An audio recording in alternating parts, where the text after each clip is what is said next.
Okay, everybody, how's it going? Well, yeah, that I guess I can't do those long videos anymore, but only the ones that are important I'll do. Like we got Mel tonight. She came out an hour ago or two. She has 54 minutes, so we'll do that one long one, and all the other ones are short. Boz, you listening?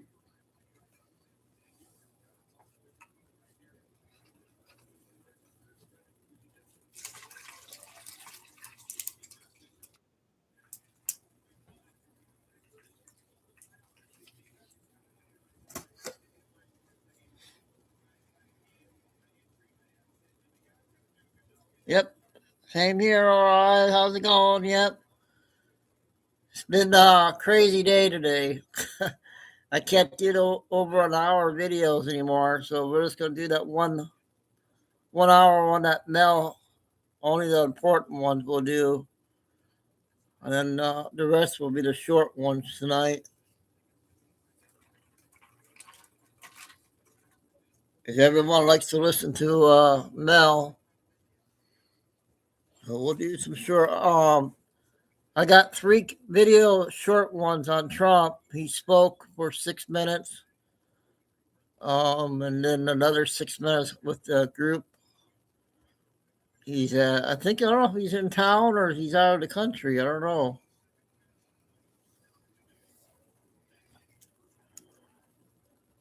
Lucy hasn't texted me yet if she's home yet or not. Hopefully she'll text here in a little bit. Oh.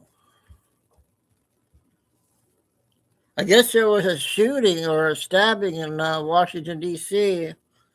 I only got one clip, a 10-second clip so far.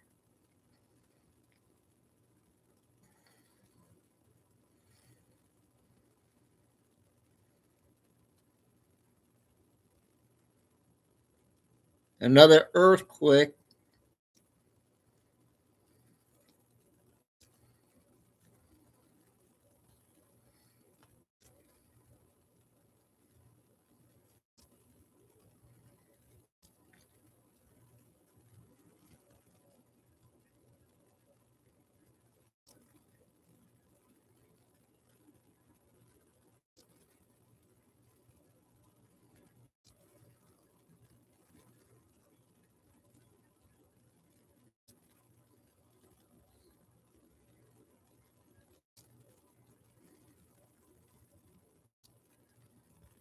All regular channels took the day off.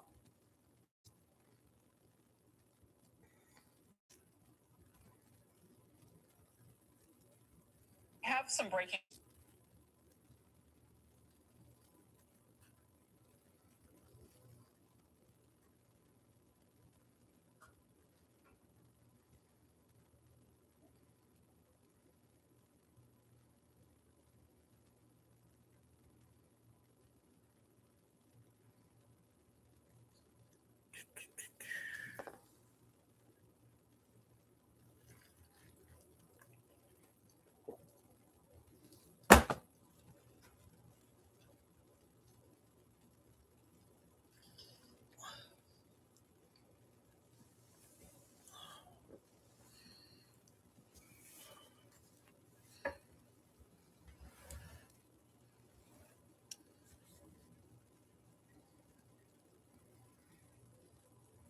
Hey, we'll be starting here in about a minute or so.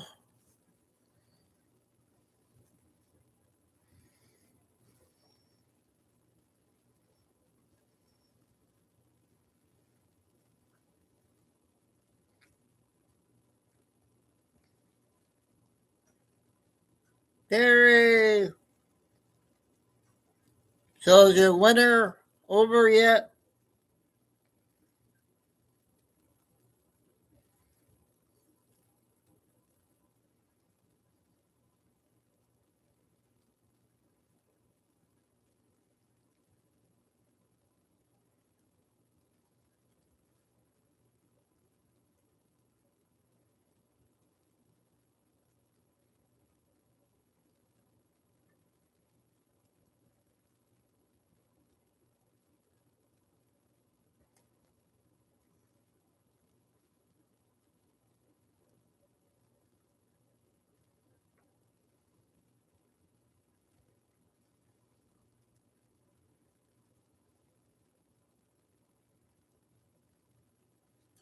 Alrighty, we are going to go ahead and get started.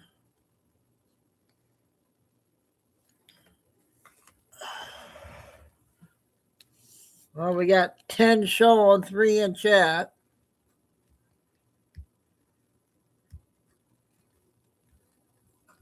The first one is Trump speaking here. It's about 6 minutes.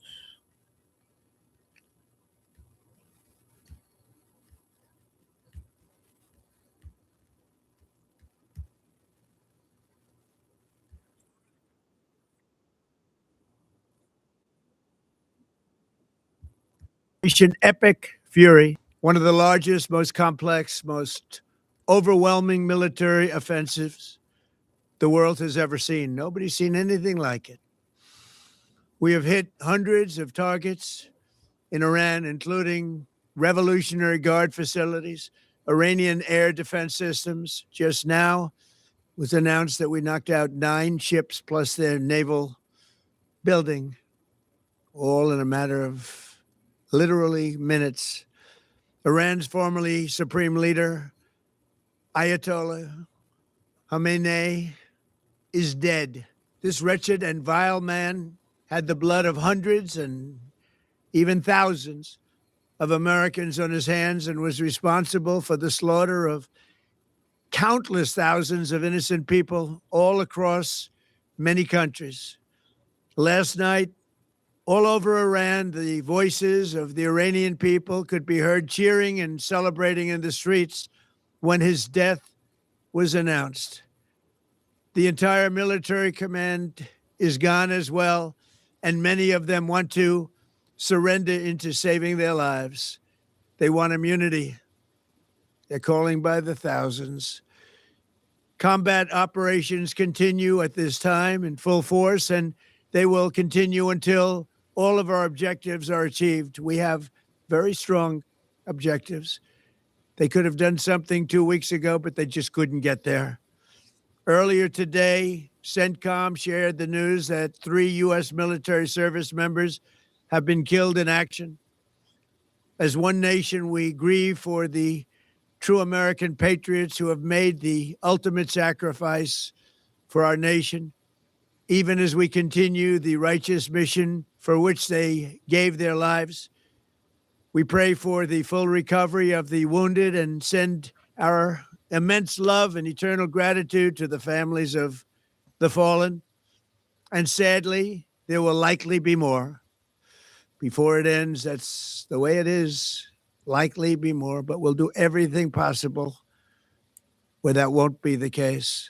But America will avenge their deaths and deliver the most punishing blow to the terrorists who have waged war against basically civilization. They have waged war against civilization itself. Our resolve, and likewise that of Israel, has never been stronger. America is now, again, the richest, most powerful nation in the world by far. But the only reason we enjoy the quality of life that we do and the freedom and security is we have done things that others are unable to do. But it's because of warriors who are willing to lay down their lives to do battle with our enemies. And they do battle better than anybody. An Iranian regime armed with long-range missiles and nuclear weapons would be a dire threat to every American. We cannot allow a nation that raises terrorist armies to possess such weapons that would allow them to extort the world to their evil will. Not going to let it happen. We're not happening to us, and we're not going to let it happen to others. The United States has the strongest military the world has ever seen. I rebuilt our military in my first term. There's never been a military like we possess. And frankly, there's nobody even close, but we are now using that military for good. We want to have it for good purpose. We're undertaking this massive operation not merely to ensure security for our own time and place, but for our children and their children, just as our ancestors have done for us many, many years ago. This is the duty and the burden of a free people. These actions are right and they are necessary to ensure that Americans will never have to face a radical, bloodthirsty terrorist regime armed with nuclear weapons and lots of threats.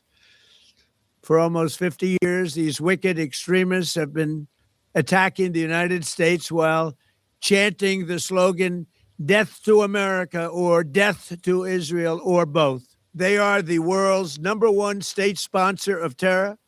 We are the world's greatest and most powerful nation, so we can do something about what they do. These intolerable threats will not continue any longer. I once again urge the Revolutionary Guard, the Iranian military, police, to lay down your arms and receive full immunity or face certain death. It will be certain death. Won't be pretty.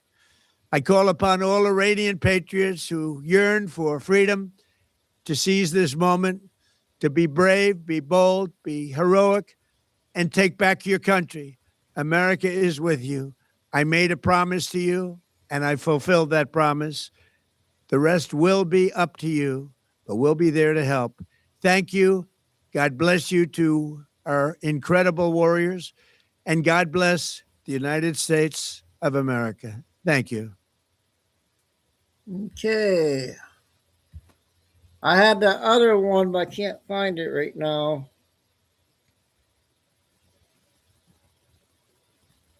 See.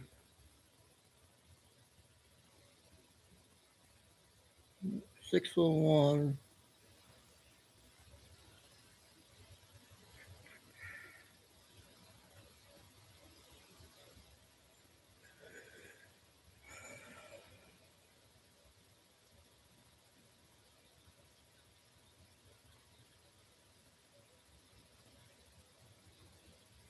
Okay, we're going to do Benny's video.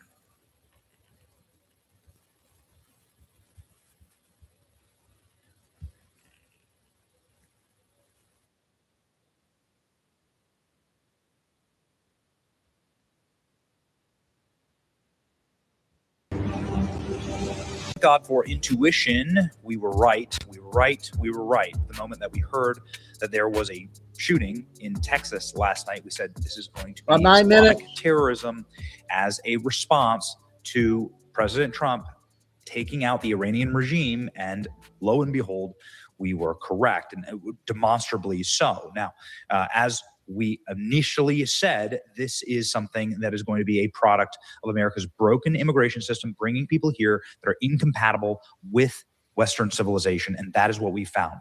A man who was born in Senegal, who's an American citizen, we call it a paperwork citizen, right? Who was brought in because of idiotic immigration and migration policies by neocons, Democrats, people who want power. They're brought in and they don't assimilate, and then they attack when given an opportunity. He had a Quran in his car. He was wearing Islamic garb, and now we know the identity and have a photo of the actual attacker wearing a Property of Allah shirt. Here you go. Now, this photo has been digitally enhanced. Here's the security footage. 54 obviously, the security footage is grainy, but you can see him holding a rifle with this sweater that says Property of Allah. Obviously, the Islamic prophet. So there you go. Property of Allah, this Senegalese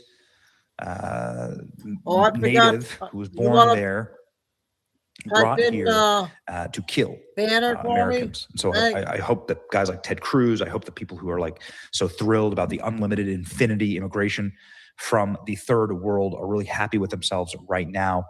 Let's go ahead and read what we know about this individual, please, as the FBI has confirmed that it is a terrorist act. It is an act of terrorism. And opinions only. Both the FBI and DHS say that we are now on high alert in America because there are 18,000 people who were let into our country on the terrorist watch list.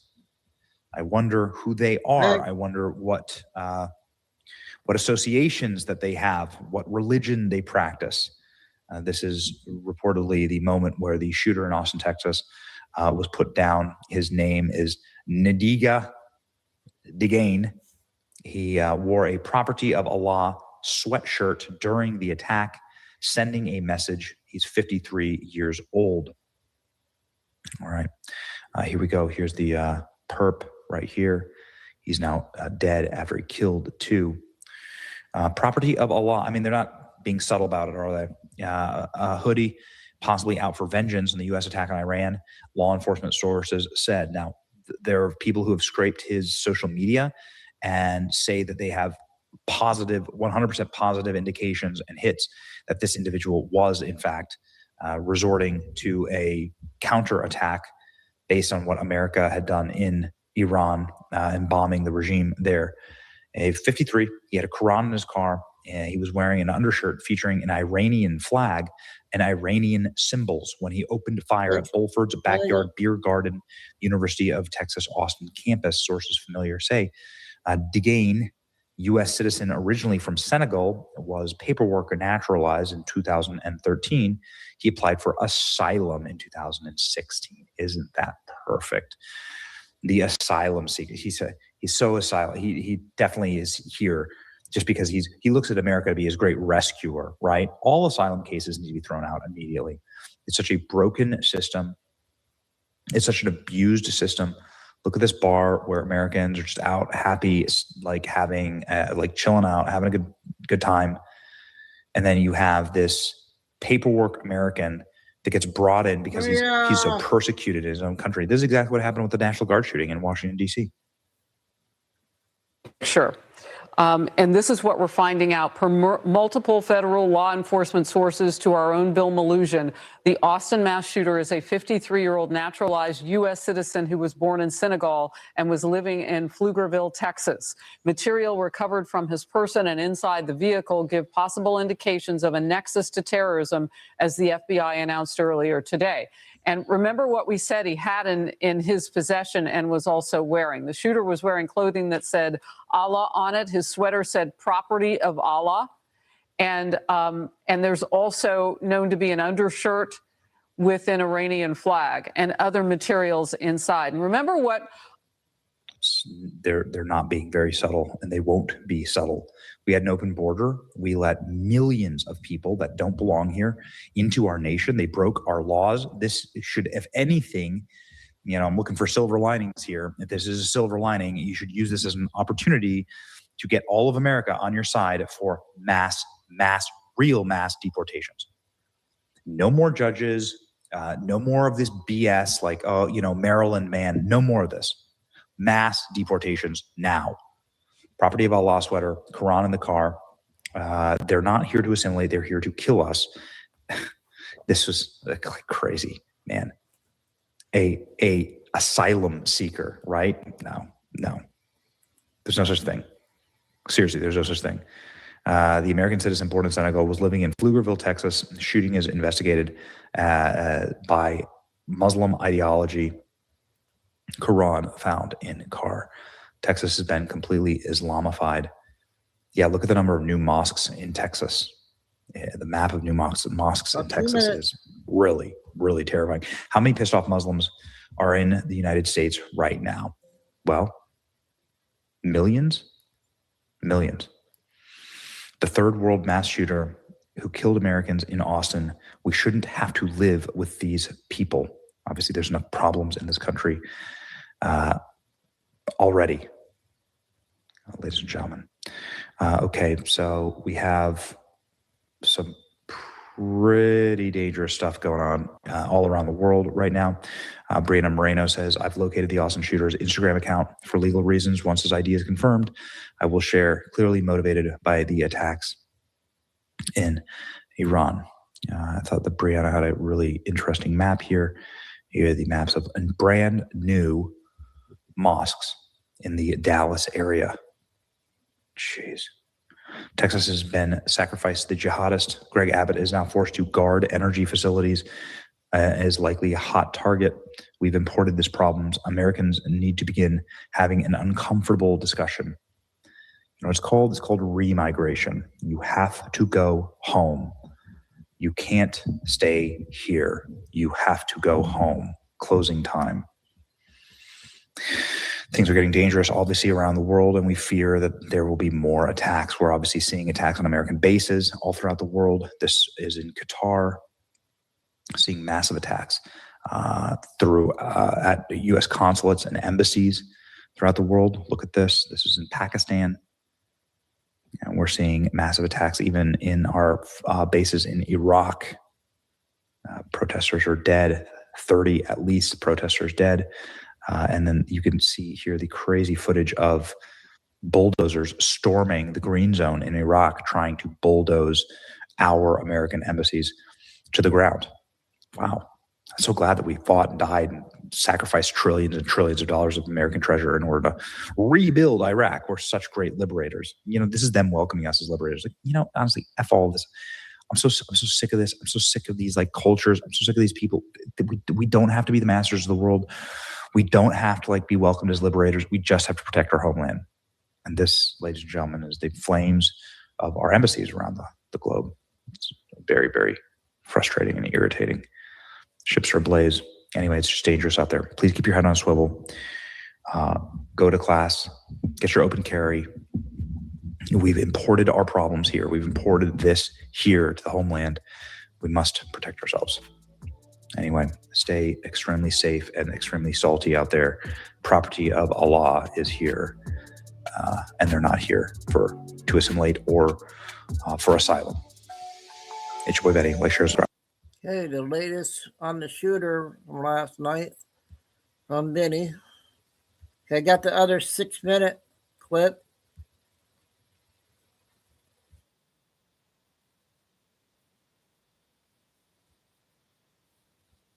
Respected, been there for a long time, many years, right? About like 15 or 16, that's a long time. And the only reason you can be at a country that long is when you're very smart and very competent. So I just want to thank you very much for being with us. You know, he made a big purchase of a lot of different American products, they've got plenty of money. They've got plenty of oil and plenty of money. Oil usually goes along with the money, but they've done very well as a country, and he has been a really great leader. And it's an honor to be with you again. Thank you very much. Thank you. Please. Thank you. Во-первых, большое спасибо, уважаемый господин президент, что вы говорите и делаете. Вы сказали, что мы сегодня встретимся. Вот и встречаемся. Я очень благодарен вам за это. Я поздравляю вас с такой глубокой выступлением сегодня утром на сессии Организации Объединенных Наций. Это было просто феноменально. По всем вопросам вы точки поставили.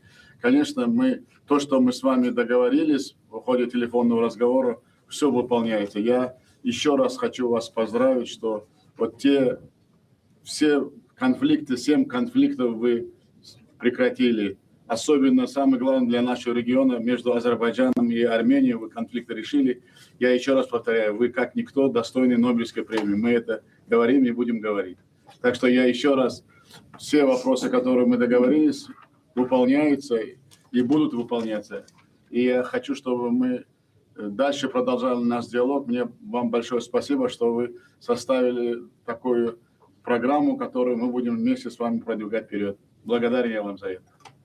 Thank you very much, Mr. President. It is my great pleasure to be here, and I would like to congratulate you with the brilliant presentation today, the speech of yours today. Well, you were able to cover all the points of importance today, and I would like to congratulate you that you are really a person who can hold his word. So you act, you say something, and then you act, of course. You promised that we will have a meeting today, and we're now having it. So thank you for that. Besides, you were able to stop 7 conflicts all over the world, and we know that. One of them is very close in our region, and it's Azerbaijan and Armenian war. So thank you for that as well. Right. And you are a great inspiration for us, and everything that we were able to agree upon is being implemented already. Thank you very much for this dialogue, and we will be continuously working together on the program that we were able to sign up for. Well, thank you very much. And the president is speaking in about 5 minutes. He's supposed to be up there, and I want to watch him. But the president is speaking in approximately 5 minutes. So maybe we'll take a little quick question if you'd like, and we'll do one nice and fast. But it's been a real honor to be with you. And then I want you to rush out and make a great speech. Mr. President, Ryan Ruth, the man who tried to assassinate you. Yes. What is your response? Well, I'm very appreciative of the justice that was given and the way it was handled by Pam Bondi and Todd Blanche and everybody that it's been, and their team of people. It was really well handled, and it's very important. You can't let things like that happen. Nothing to do with me, but a president or even a person. You can't allow that to happen. And so justice was served, and we'll see what happens. But I very much appreciate the judge and jury and everybody on that. It was so professionally handled, and it's a great honor. Great honor. Mr. President, you're meeting with Muslim Arab leaders this afternoon. I am. Gaza. Is that? Can you tell us a little bit about that? It's going to be a big meeting. It's a very important meeting. But right now I have an important meeting too, because he purchased billions of dollars worth of our equipment, and we do make the best equipment in the world. So we're going to make sure it's perfect for you. Mr. President, are there any additional deals you're thinking about signing with Uzbekistan? Well, we are. We're talking about a couple of very big ones. He's already done some big ones today over the last few days, but we're going to have a very good, we've had a good relationship, and he and I have met before. And the relationship is really great. He's a highly respected man and leader. Well, let me see. Oh. Если 18, 24, 19 миллиардов, 25, 35, 110, 105 миллиардов долларов. $105 billion. 105 billion. That's not bad. That's worth a 5-minute meeting, right? You agree? Look at all the nice look. Tractors, all sorts. $105 billion. Well, in 2018 through 24, he did 19.4, and now he's doing $105 billion worth of purchases. That's really a great honor. I met him thinking it was less. Anything over $1 billion, I do. So when you go 105 billion, I'll meet him 15 or 20 times. That's really great. You go up and make your great speech. It's a great honor. Спасибо большое. Thank you so very much. Но все равно я вас жду в Узбекистане. Первый визит должен быть. Вы мне обещали первый раз, что Самарканд посетите. You have to visit Samarkand, I please. love that. Well, I'm going to think about doing С that. удовольствием, я подумаю об этом. Спасибо. Спасибо большое. Really run a great operation, a great group of people. Very smart country, and they've done really well. And I appreciate your purchase from America. Thank you. We'll be there for you. Thank you very much. Please. Будем вас поддерживать. Спасибо. Спасибо большое. Очень приятно. Thank you very much. It was my great pleasure.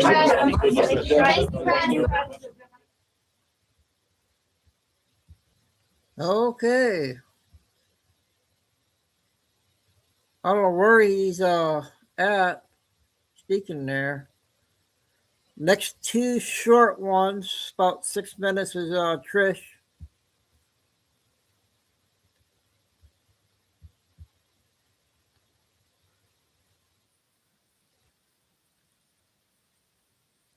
I'll play Mel here a little bit. It's not just because of stuff like this.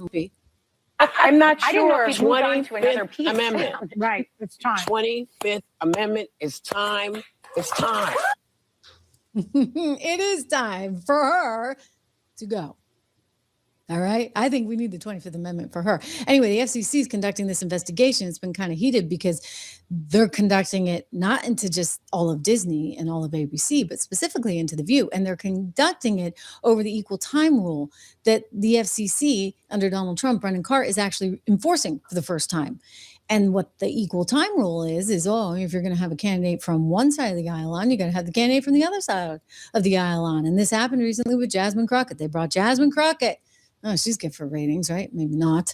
Onto The View. And then they had to bring on her. Well, they didn't have to. They chose to bring on her competitor, James Tallarico, who looks like he's about 12. And he went on The View and got to talk up how great Jasmine is, right? It was like having two Jasmines, well, different Jasmines, on The View. And that's a problem because they never invited the Republican. And so they got called out for it. And now they're like freaking out. And The View hosts are realizing that they're in trouble.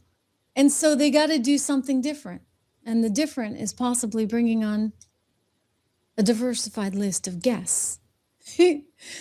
Whoopi Goldberg, Joy Behar, the rest of them, Sonny, they all just got humiliated by, what do you know, a little business reporter. You know, we business reporters, we're kind of smart. KK. You know why? We don't just see things through a political lens. We see things through an economic I sent you a lens, video through a market all lens, of it, through a numbers all lens. And so this girl who used to work with me at Bloomberg and then went over to another one of my former employers, CNBC, and does a pretty good job, she just put Whoopi and company right darn in their place. Let me see if I have this little video to show you. Do we have it? Do we have it? I think we do. And I'm going to bring it up for you right now because Sarah Eisen took these guys on in a way that, they did not know what hit them because they're not smart enough to really understand the economy. And so consequently, they took it right on the chin. Let's see. This is fantastic, you guys. I mean, utterly fantastic. I want to make sure it's the right one. Oh, yeah, I got it. Okay, here we go. Way to go, Sarah. After we do what we're supposed to do, I do want to ask you about the market because it seems that the market doesn't really pay attention to who is president. The market does what it does. Actually, the market likes who's president, I think. Really? Oh, interesting. There's a lot of upbeat sentiment from companies and from investors about policies that are helpful for growth. You know, deregulation. Do you think the tariffs are helpful for growth? The tariffs usually wouldn't be helpful for growth, but they haven't been as bad as everybody expected. But they're not It good. helps for rich people. It doesn't help poor people or middle income people. Well, fair. Yeah. But you know, when the tariffs were announced, everyone thought it would be like massive inflation and the market would fall apart and the economy would fall apart. 2 minutes. It hasn't. Well, it's not yet. Companies have absorbed it. You know what? They've never been more profitable right now. But also, That's they right. like Companies the tax and bill. investors. So it's like a K curve, right? So if For you're sure. an It's better investor, for upper if you're income. wealthy, then it's great. If It you're is. middle class or under the middle class, then it's not good at all. 100%. But what I would say to that is that, you know, it helps to have exposure to stocks. Like, more people should have exposure to stocks, and that is something. Well, but President if Trump has been you're getting pushing. paid minimum wage, you Yeah. don't have exposure to stocks. 100%. Well, and that's part I'm of why I loving wanted this. to get more. I am loving this. Yes, you need more exposure to stocks, 76research.com. But in other words, she's like, listen, this is good. This is good for the economy. It's all, everybody's happy. And they're like, but it can't be. It can't be. It's going to get bad. And she's like, no, actually, it's pretty good. So there you have it. Whoopi, were you listening hard enough? Do we need to give you another lesson in this? I think we need to give the whole mainstream media a lesson in this. Here's one I found on Vox.com. They're talking about why Eileen Gu is the winner and why the U.S. men's hockey team is the loser. Okay. Have I said enough here? You get the point. They're like, okay, Eileen Gu, she's great because, oh, well, I guess they don't see her as being somebody who the Trump camp likes. You know, the Trump camp is looking at her saying kind of, girl, are you like some kind of traitor? I mean, like, why the heck are you skiing for China when you could ski for the US of A? For her, it's probably all the almighty dollar that kind of is dictating things. I'm guessing she got a lot of money from China, money that, you know, because we play by the rules here in the US, we wouldn't be giving to an amateur athlete. Meanwhile, the US men's hockey team, oh, they're bad because you see Trump likes them. So that's how they think about things. Really, that is the mainstream media, guys. That's the mainstream media in a nutshell. So chew on that. And know that Brendan Carr is on the case. And know that we're going to get huge changes. Really. I mean, you cannot even begin to. Okay, Whoopi, or what? Whoopi Gold, or name is. Anyways, I got a second one coming up, but I want to play a 2-minute clip out of Florida, Flying Eagle. They got a drug bust.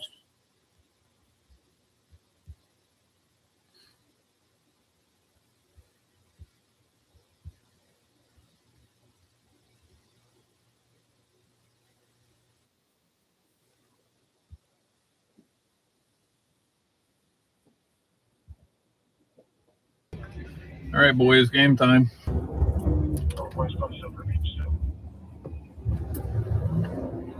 Yeah, but you off tonight? I got Mel, an hour. All right, he's hauling ass again. Hey, tell those guys to keep up with him. All right, we're at the Wawa. All right, moving in.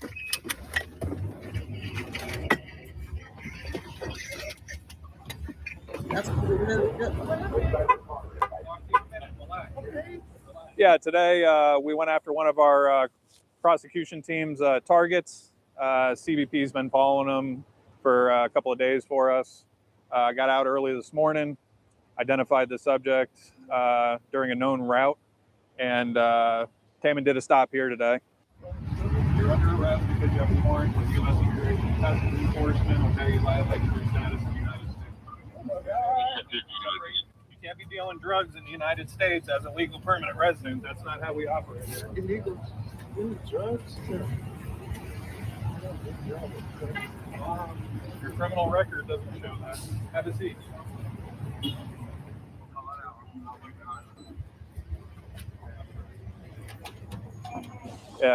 Found some oxycodone in the car, things like that. He's going to be going to immigration proceedings. He's a known past drug dealer in the country, and he's violated his status as a legal permanent resident. So that's what will be going on with him today. We're going to book him in the Palm Beach County Jail and then move on to the next target. Okay, out of Florida, we will get you the second short Trisha video.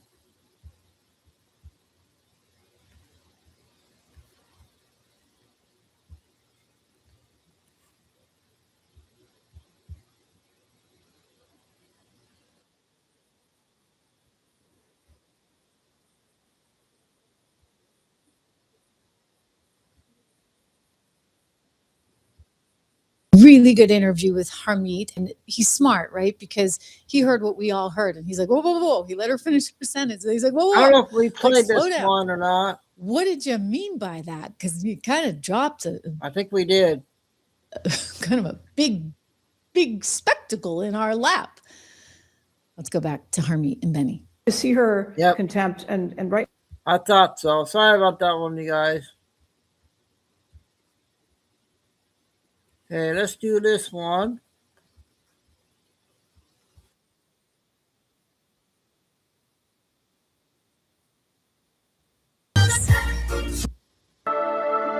Wait a minute.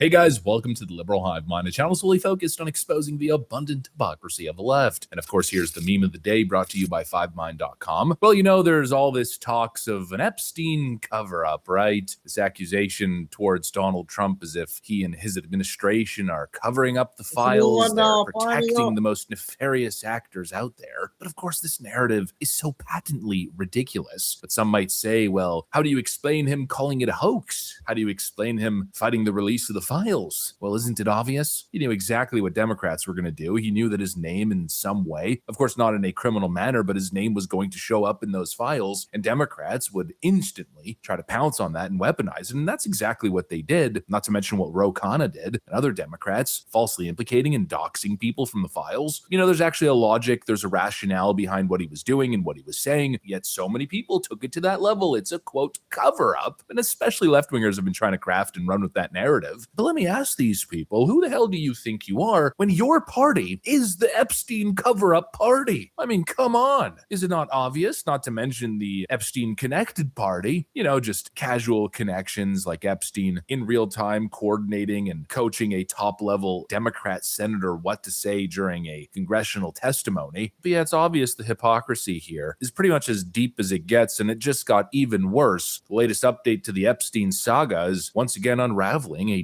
deep-rooted cover-up scheme under Democrat leadership, with now shocking revelations about missing FBI records and a whistleblower who's claiming destruction of evidence in a hacking incident that was never made public. This is some incredibly damning stuff, and once again, it adds some very key context to the political conversation. Let me show you guys exactly what's going on here. We got some stuff to get into, so let's roll the tape. All right, folks, so holy frickin' crap, we've got an explosive FBI record in the Epstein files that shows that the Bureau's New York City office was hacked in 2023. And of course, it's always in New York City, right? Where files just magically disappear. All kinds of things happen that always seem to be quite beneficial for the Democrats. But according to the report, apparently hackers gained access to the Epstein records and supposedly deleted over 500 terabytes of data. Quote, around 3:30 p.m. or so, we located the log files and began combing through, which is when we noticed strange IP activity that took place yesterday from 2 IP addresses. The activity included combing through certain files pertaining to the Epstein investigation. 500 terabytes of data was gone as a result of the intrusion. I was able to recover about 400 terabytes of that data. However, I was told to Google how to recover the data. No one else tried to help. 500 terabytes of data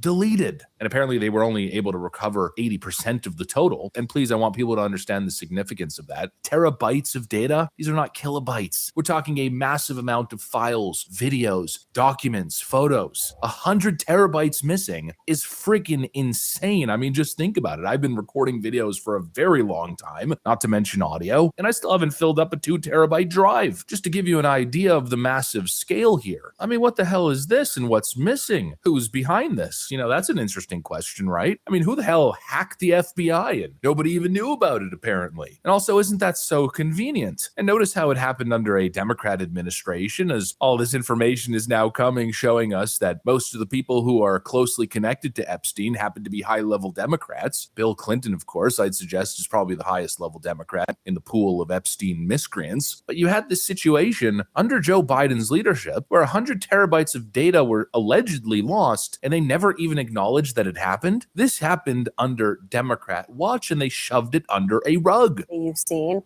who do not have access to the files.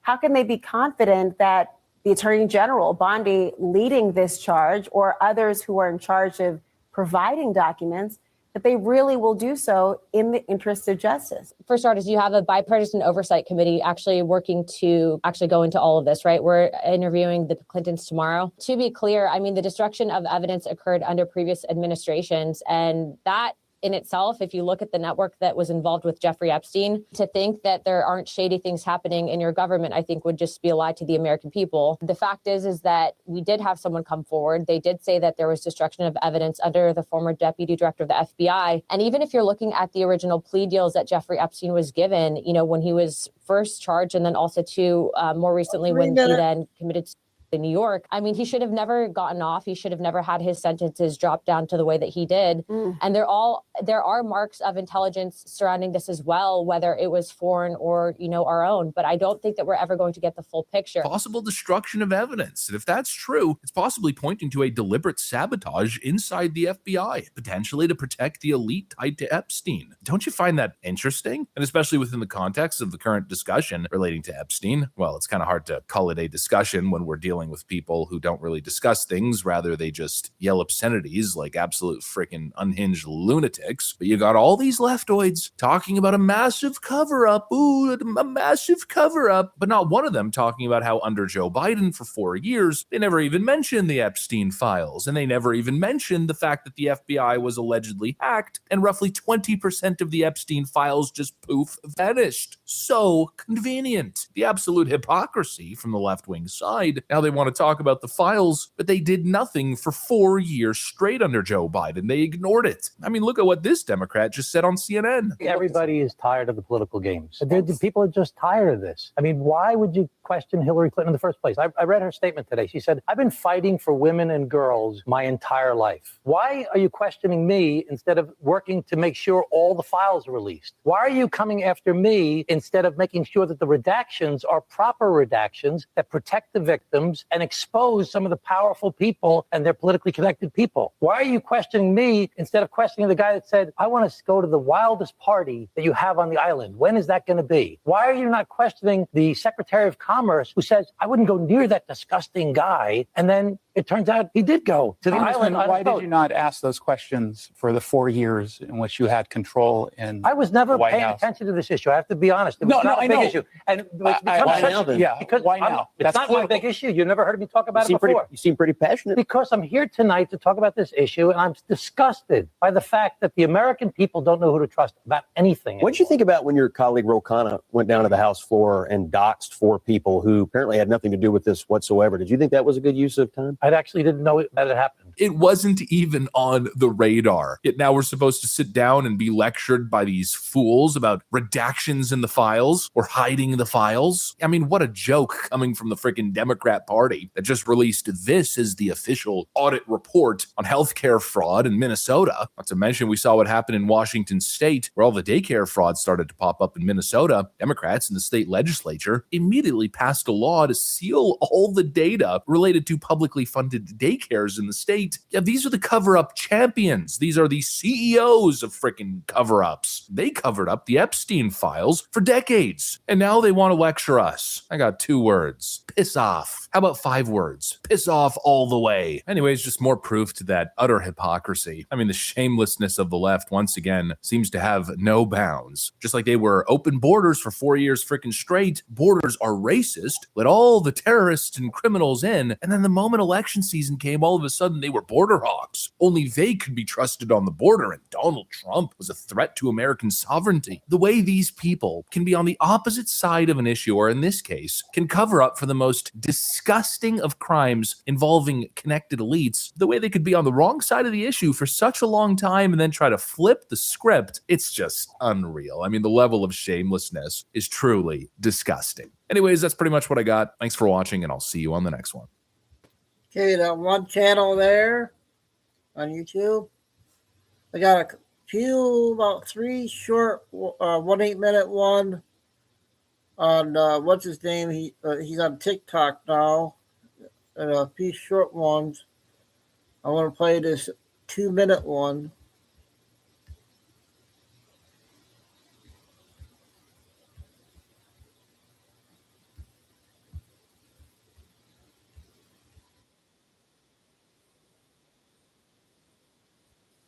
US's mission into as surreal. We could not even think that this will happen in less than 24 hours for them to take over and kill 40 top leaders of the Iranian regime. So I'm just, again, I'm so speechless and just so happy to be living in today. We've been asking for this help for pretty much 50 years, and we never got it. And we got it. And in a matter of 10 hours. Hope for change is now closer than it's been decades for Iranians who fled a regime they say was run through oppression and murder, especially in the last 2 months. They killed more than 40,000 people. We believe they killed more than 100,000 people. I have so many friends and family in Iran. Every single one of them you talk with, they have some kids die. But across town, anti-war protesters expressed a very different reaction. This group is opposed to any U.S. military action in Iran, saying they want tax dollars spent on families and education, not violence and war. My whole life, I've watched us send Southern American citizens to war, not knowing if they'll come back, and I'm tired of it. Many of these Iranian Americans who told us they fled to the U.S. after atrocities under their home country's regime thanked President Trump, the U.S., and Israel. No other country stand up till this happened today. And for the first time in 47 years in a history, somebody actually came to rescue us. Thank you, President Trump. That's all I can say, that in the bottom of my heart. Okay.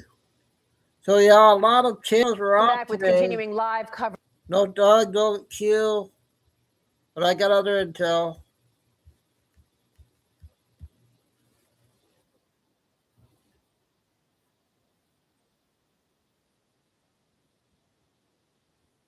Bear responsibility to bring down the temperature. To ice, get the fuck out of here. Every additional body increases risk. Every shove multiplies error. Every hour raises the odds. Eventually, mistakes and tragedies happen. That's not accidental. That's the design. And when it happens, they don't point to the setup. They point to the moment. That's the strategy. Because here's the truth they don't want you to confront.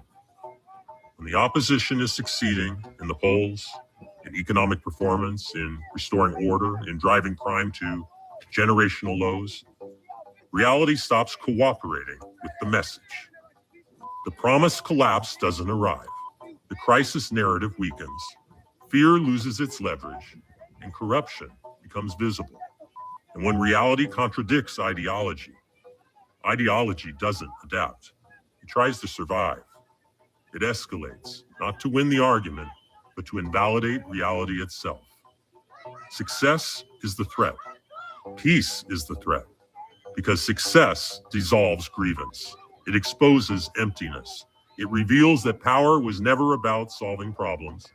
It was about sustaining relevance. So chaos must be manufactured. Tension must be raised.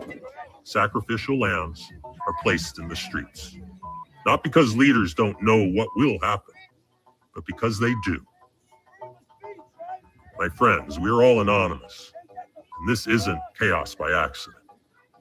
It's chaos by design.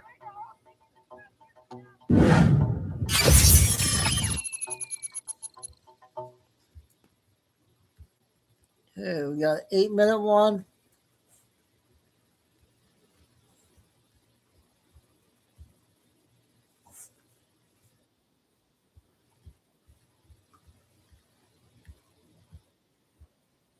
Like science fiction, but what if I told you the science behind it actually exists?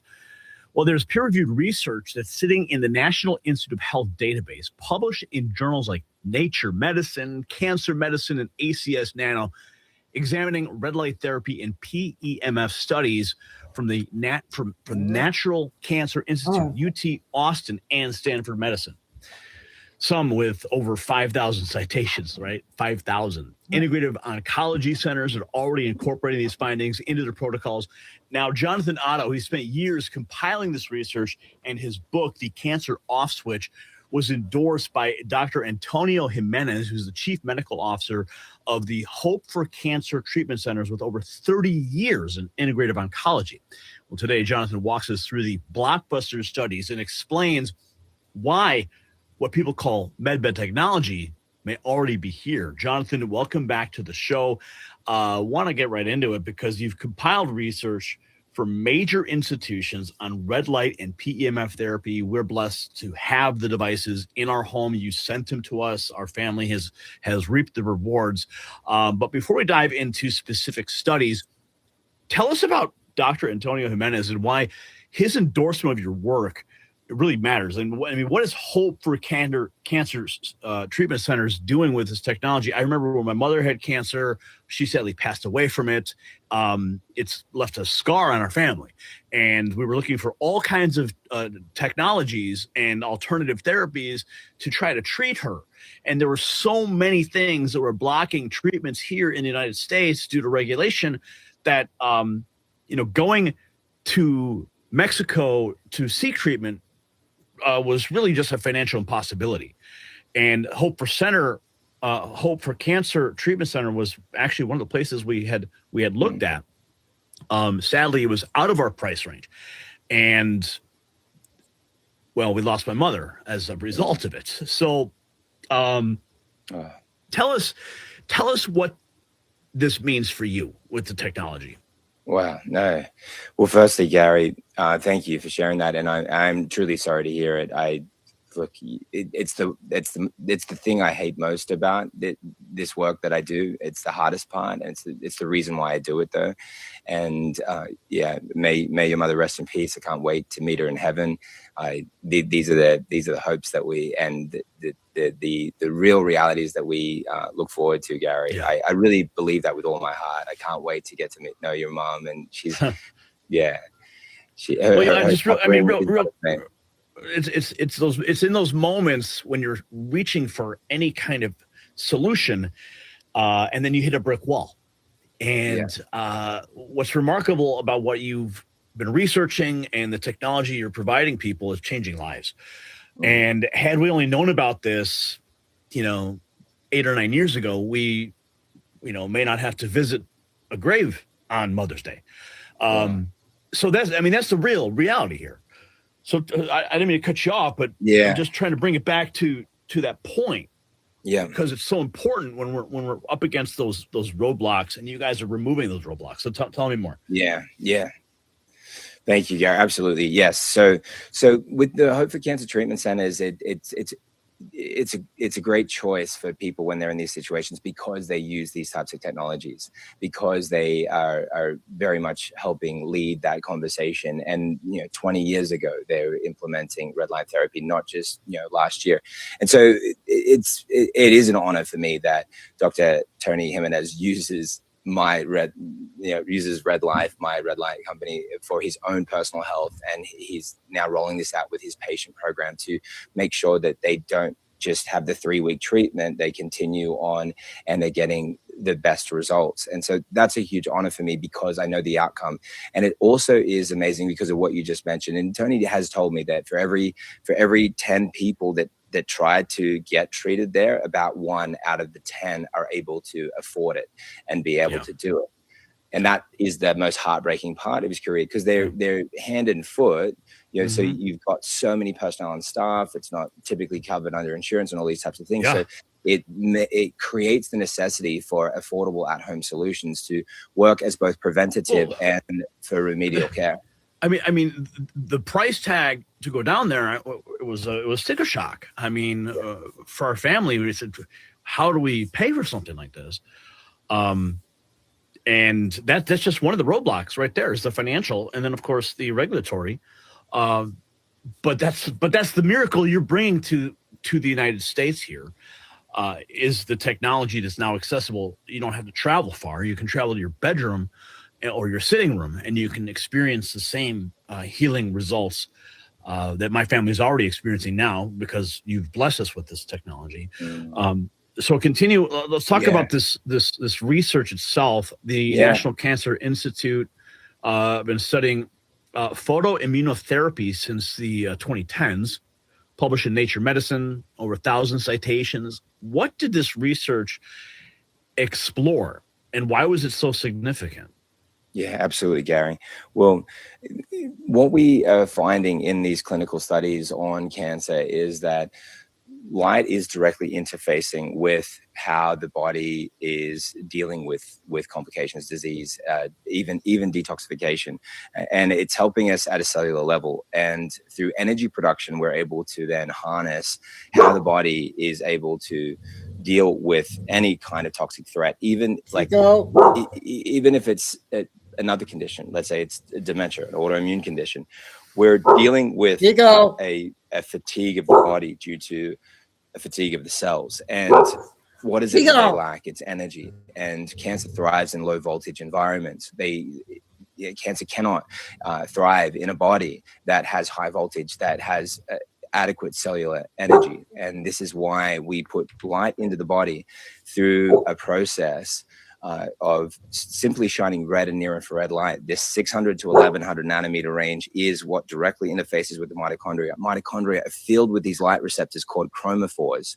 Chromophores are light receptors. How fascinating that God made us like this. And then when they receive this, they cause the mitochondria to produce ATP, adenosine triphosphate, and reactive oxygen species. And both of these will then have these direct interfaces with all types of disease, because they're interfacing with how the body produces unique types of oxygen, like singlet oxygen. Singlet oxygen will target and kill cancer, and ATP through energy will then harmonize the body, balance the body, and restore homeostasis. Wow, that's absolutely fascinating. I want to talk about the 2025 UT Austin study, published at ACS Nano. Use LED light with tin nanoflakes. I don't know what that is. Maybe you can help me understand, because the researchers reported quite interesting results with colorectal, skin cancer cells, and lab settings. Walk us through what that study examined and what they used there. Yeah, absolutely. So this one's interesting, really, because they're activating light, and it's working in combination with substances. Our last session that we talked about methylene blue, and so when Rogan had Mel Gibson on, and he said, "Look, I've had 3 friends." Mel says this. "I've had 3 friends with stage 4 cancer. They were all in remission, and they were doing this thing." And he lists. Everyone's heard of MedBeds, the futuristic healing technology. I hope everybody got to hear all of that. Sorry about Chico. Another dog, I think, coming in the building or something. Okay, you settle down now. We got to play a good, important video. Okay? Come on, lay down. Okay, we're going to do Mel, 54 minutes, and then do a half hour of shorts. Settle down, okay? About 8:30 we'll go.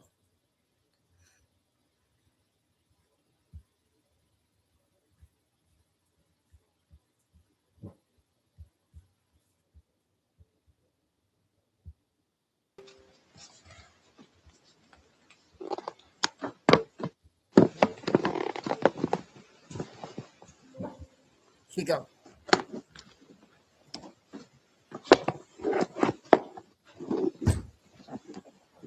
Come here. Welcome, ladies and gentlemen. Wow, what a humdinger show we have for you today. Just very quickly, though, we are a couple of minutes early. I just wanted to say thank you again to the United States. I crossed 19 states in 90 days. Wow.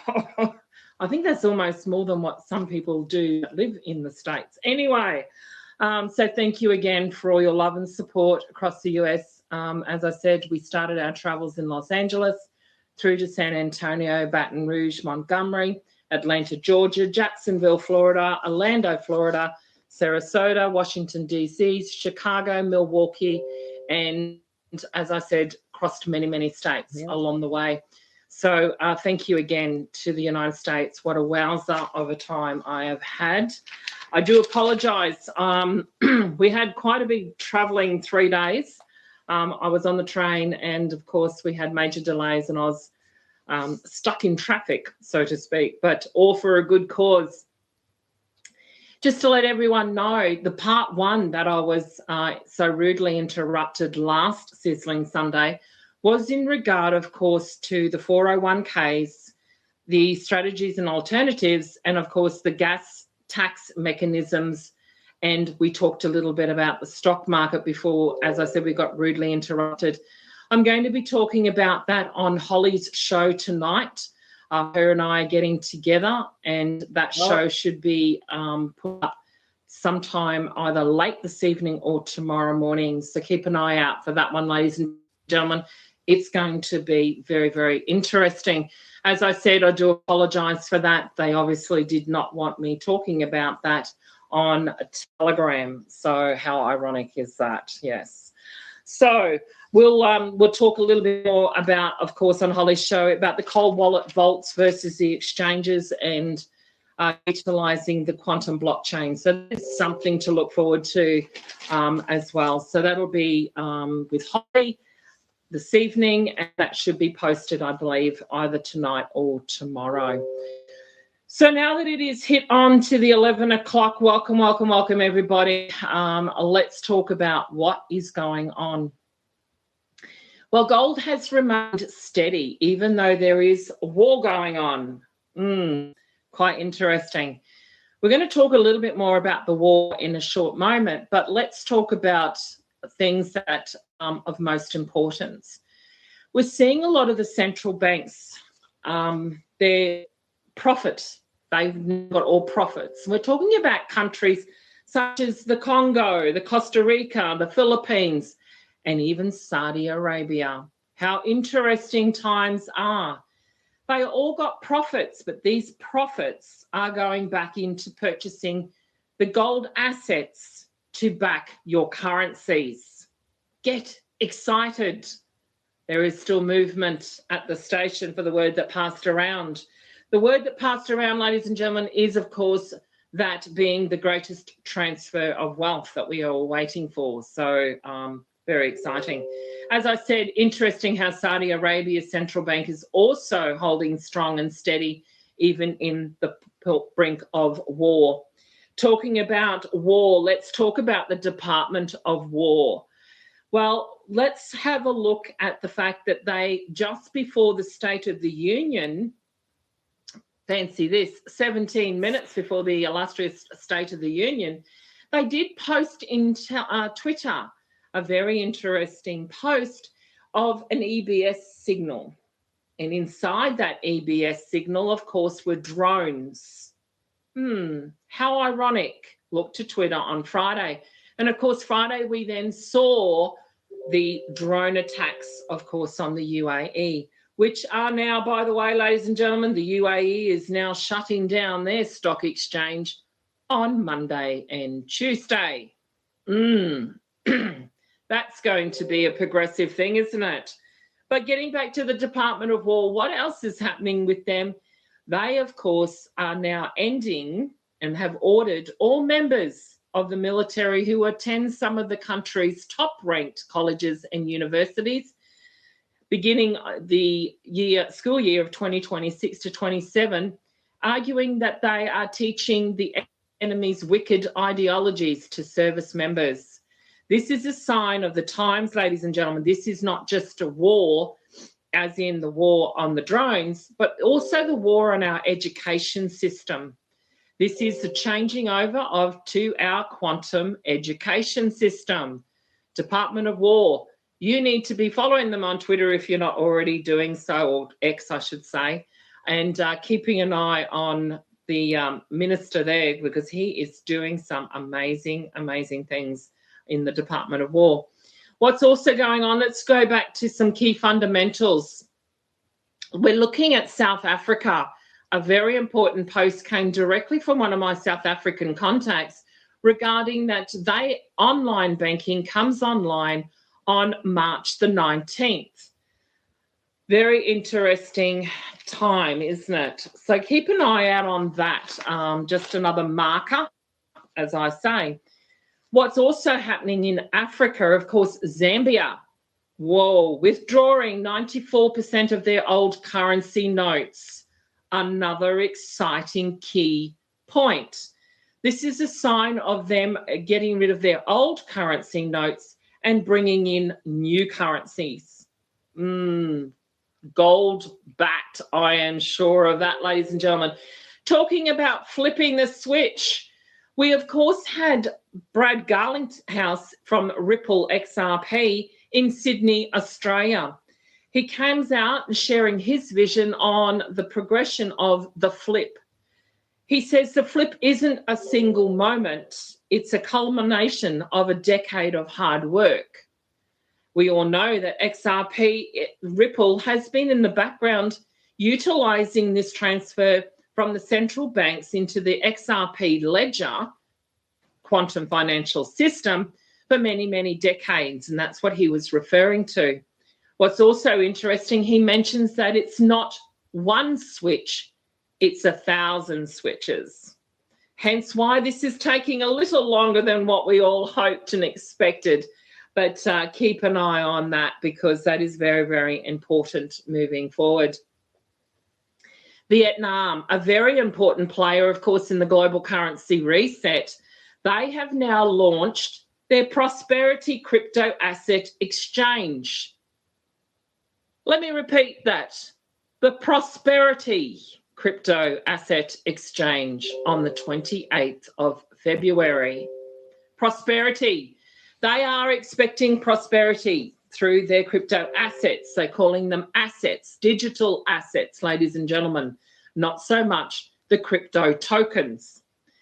In Vietnam, their Prime Minister has requested that the State Bank of Vietnam is to soon establish a national gold trading floor. Why is this important? Well, ladies and gentlemen, this is to synchronize your gold with your currencies. This is going to be part of the gold asset-backed currencies in Vietnam. So that's why that is very, very important. So fundamentally, things are still occurring in the background, ladies and gentlemen. But for now, that is all the news that I'd like to give you, considering I was traveling. It's over to you, ladies and gentlemen. This, of course, is your Sizzling Sunday Q&A. So come on down, ladies and gentlemen. This is all over to you. As I said, another big thank you to everyone across the states. And we will be with Holly this evening to record another fantastic show for all of you regarding the 401ks, as I said. So stay informed. Also, whilst we're waiting for people to put their hand up for questions, please stay on top of all of those very long, tedious tax reforms and updates as well. I know it's not part of the new form, but we will touch on it a little bit more in Holly's show this evening, where I'm going to be talking about the movement of JASARA and how it is important to stay, as I said, on top of all of those tax changes as well. So, so keep an eye out on all of those. So no one wants to ask a question. Wow, that's pretty sad. This is your Q&A, ladies and gentlemen. Do not be frightened to speak up and ask a question. So as I said, what else have I got? Let's talk about the reality. No one's putting their hand up today. My gosh, Gigi just joined this stream as well. So the reality is could this have been a mind control game? There's been some very interesting videos coming out, and it's of course different perspectives. L17, I got to meet this lovely lady. I met her in Sarasota, and boy, did we have a lovely lunch as well. So L17, come on down, honey. Are you talking to me? Yes, I am. Kazoo, you're up next, and Randy as well. So, all right, I'm going to stir the pot. Oh, you stir them up. I want. Oh, yeah, here we go. So I know you have mentioned whiplash, not in the not too distant past, and right now there is a movement called Make Whiplash Great Again, and his story has come out as to what happened. So I'm wondering if you can fill in people anything that you might know about this. Okay, well, I'll start with that. I think I had another one, but it already left me while I was trying to freeze that one. There you go. And look, that's really, really interesting because, as I have said, during this time, for those of us who have been around for quite some time, we've got to remember that Whiplash, of course, was one of those people who started us in this whole movement. And give respect where respect is due. It's like everything. So many people felt that they were scammed by him, or he was a scammer, or the group of people who scammed him, so to speak. Noticing and duly noted that, ladies and gentlemen, that there is a lot of people even scamming, still trying to pretend that they're me, to the point where people are actually getting phone calls from me and they're not from me. So understand that when we start pointing the finger at people, you have three fingers pointing back at you. You don't know the full story until you know the full story. So very interesting that they actually have brought out the story behind Whiplash. I think that's very, very important and imperative to remember that he was one of those people in the very early stages who kept us informed, kept us up to date, and not everything that we get told is the truth either. So if you can, hun, send me that link because that's going to be very interesting. As I said, there's plenty of groups that go straight to the negative, but to have a positive, that would be really good. So it's in the Stellar group, so I'll see if I can't find them. But I do want to also say that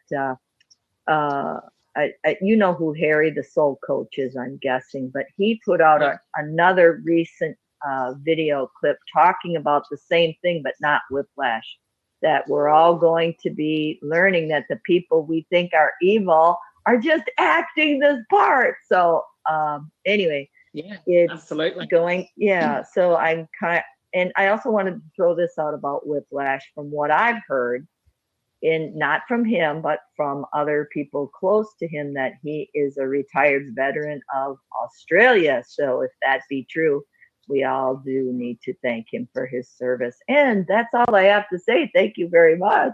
Good to hear you. My pleasure, honey. Kazoo. PDQ, you're welcome to come up. Hey, Mel, how you doing? PDQ sorry. first, hon. Please go. Sorry, Kazo. Yeah. PDQ, how are you, sweet? Well, I'm doing well, thank you. How about yourself? Excelente.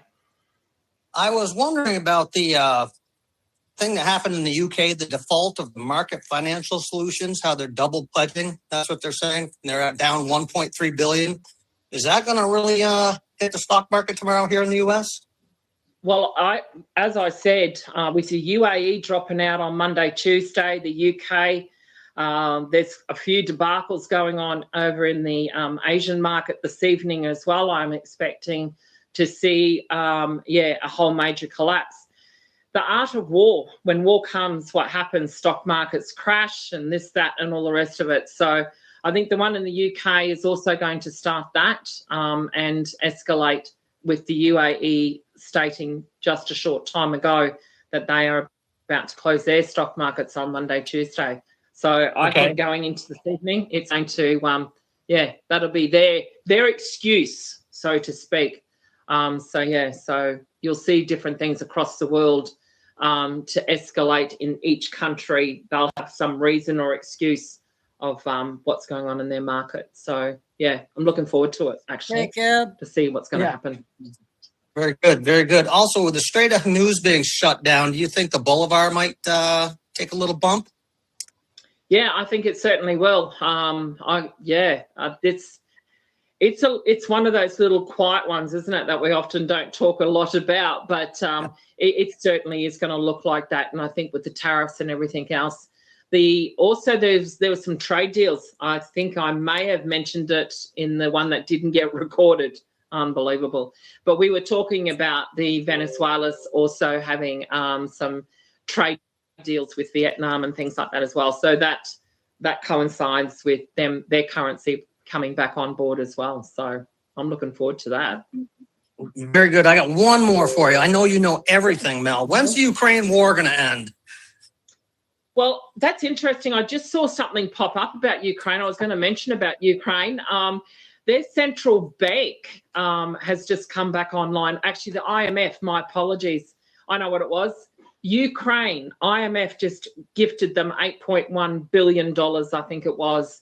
This is to balance their books. So I expect that war to be announced that it's completely done as well. So, there has to be peace across all countries. So, which is interesting.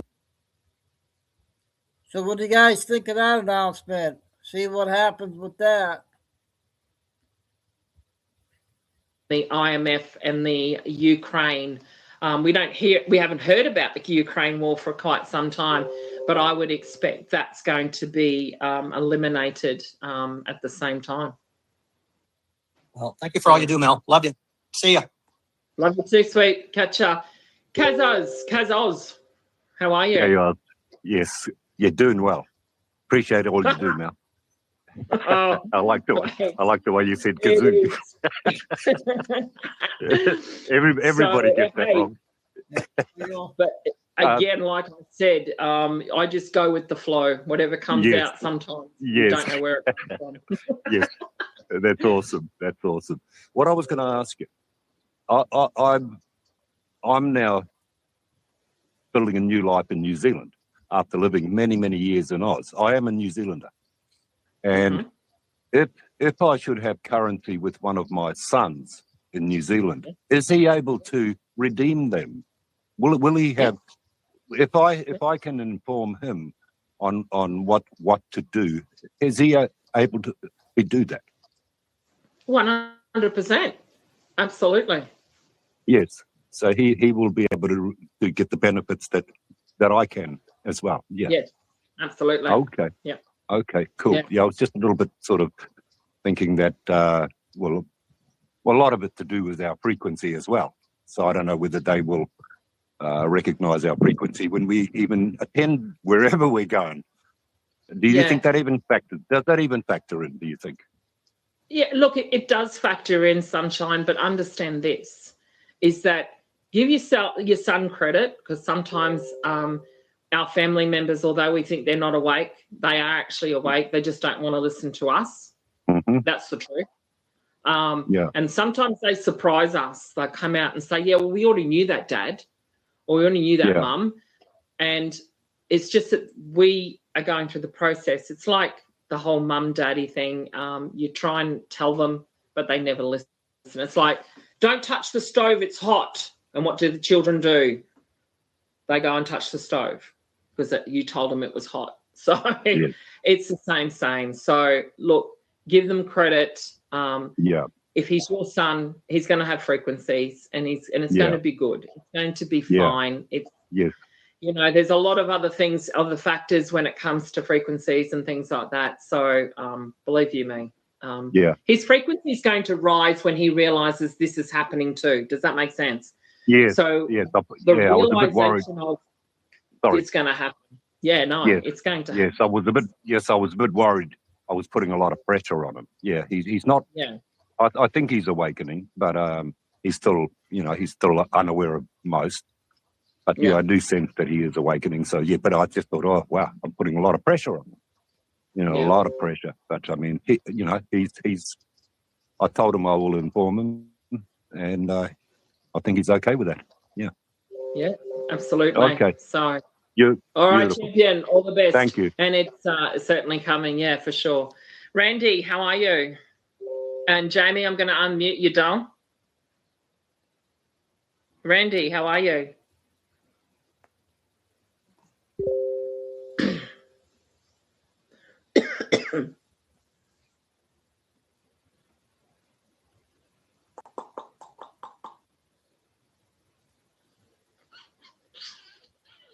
And Jamie? Soda pop. Just popped up. Louie. Lou, I'll unmute you. Sometimes people accidentally push these things as well, so hang in there. Lou. Come on. Hi, Mel. It's Jamie. Hello, sweet. How are you? Good. How are you? Excellent. I was just wondering, do you think the RV will happen before like July 4th time frame? Well, that's but yes. Well, that was a sign.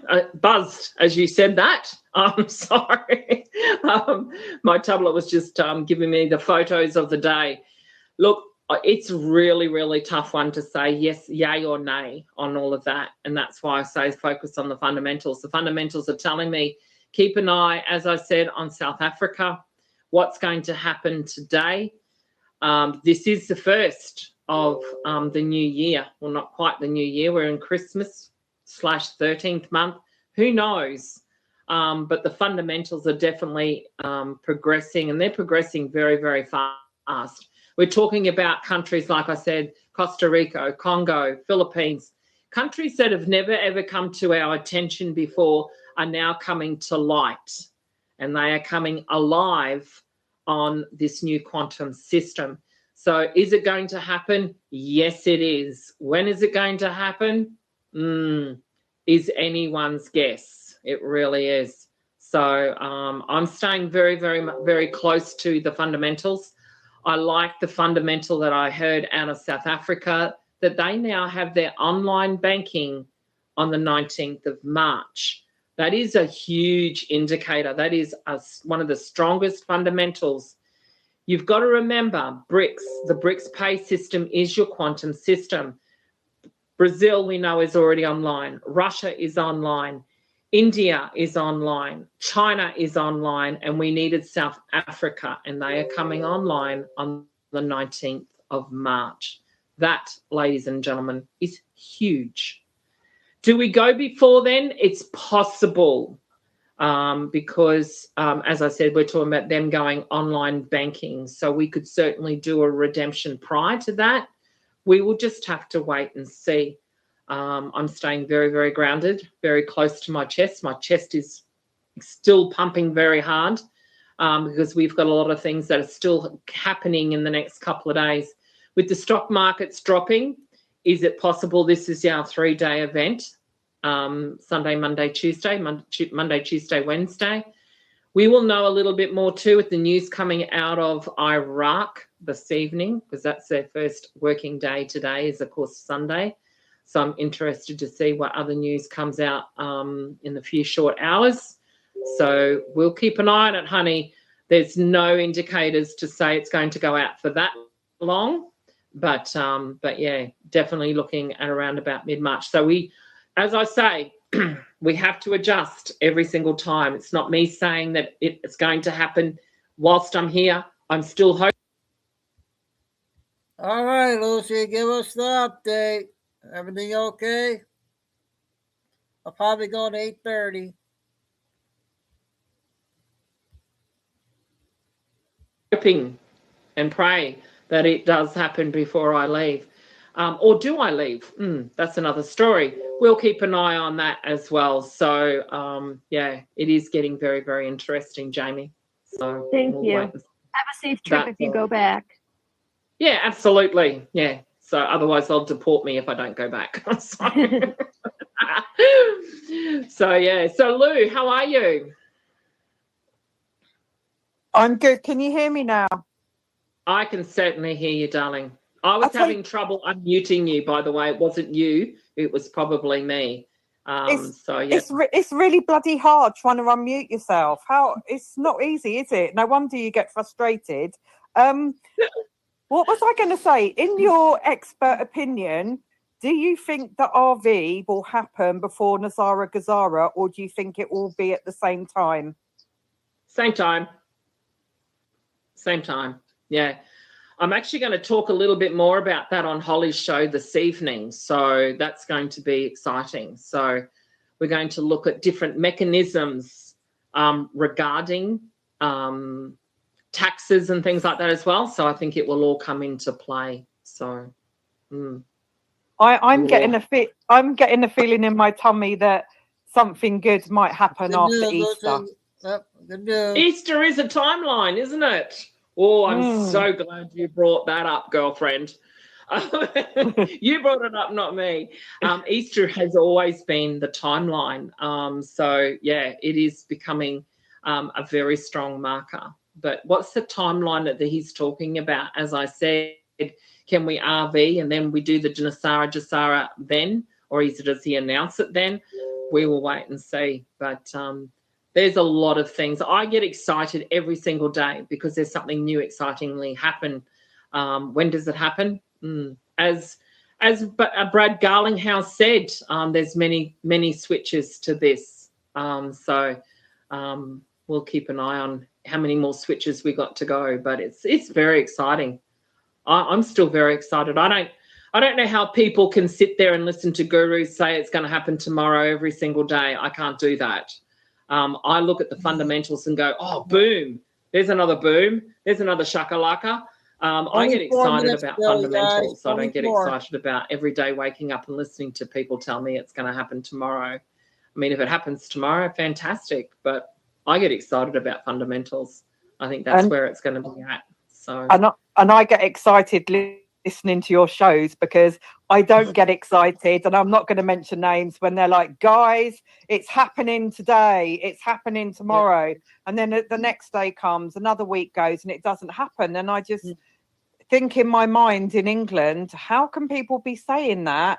Because they've said about 500,000 times it's going to happen, and it doesn't happen.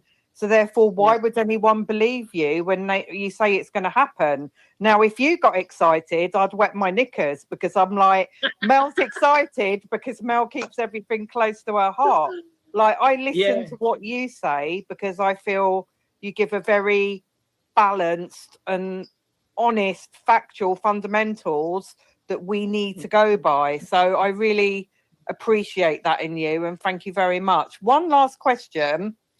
So I've been looking at this stuff for years, and now I am getting confused when you have people saying the Clintons are good, because I'm at this stage now, I don't know what to believe, but I think about frazzle drip and things like that, and I'm like, well, how can they be good?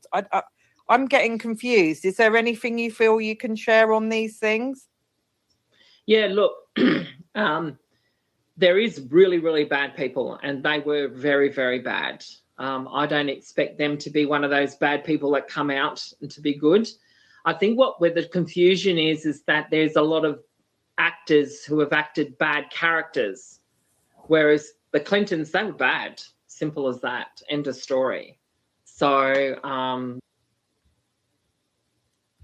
I wonder about Marjorie Taylor Greene and all those other ones.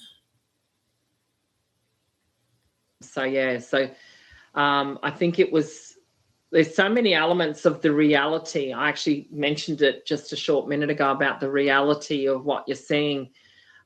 Is it going to be, or what's going to be revealed is anyone's guess. But please understand, the Clintons, the Clinton Foundation, she was horrid. Both of them were horrid. So I don't think there's any discrepancies about that. I think the discrepancies are as people have different opinions on different actors playing different roles and things like that as well. So yeah, it is a confusion type situation, but I try not to get involved. In my heart, I think I have to call him Obama. I think Obama's bad as well. Like, there's no way that guy can be good. No. So it's the actor that's playing him that's confusing, because sometimes he comes out and he's smiling with DJT and you go, what's going on? Like, what are they smiling and laughing about? So there is this confusion that starts to play on your mind. But again, this is the reality, and you still got to live in the reality of how bad they actually really were. So, yeah. Oh, you've been amazing. You've answered all my questions. Thank you for everything you do. Right. Drama. So thank you. Too easy. Can I? That's all good. Can I just add one more thing, Mel? One of the big four Australian banks that is in New Zealand helped me set up my voice ID, which I thought was quite interesting, actually. Yeah.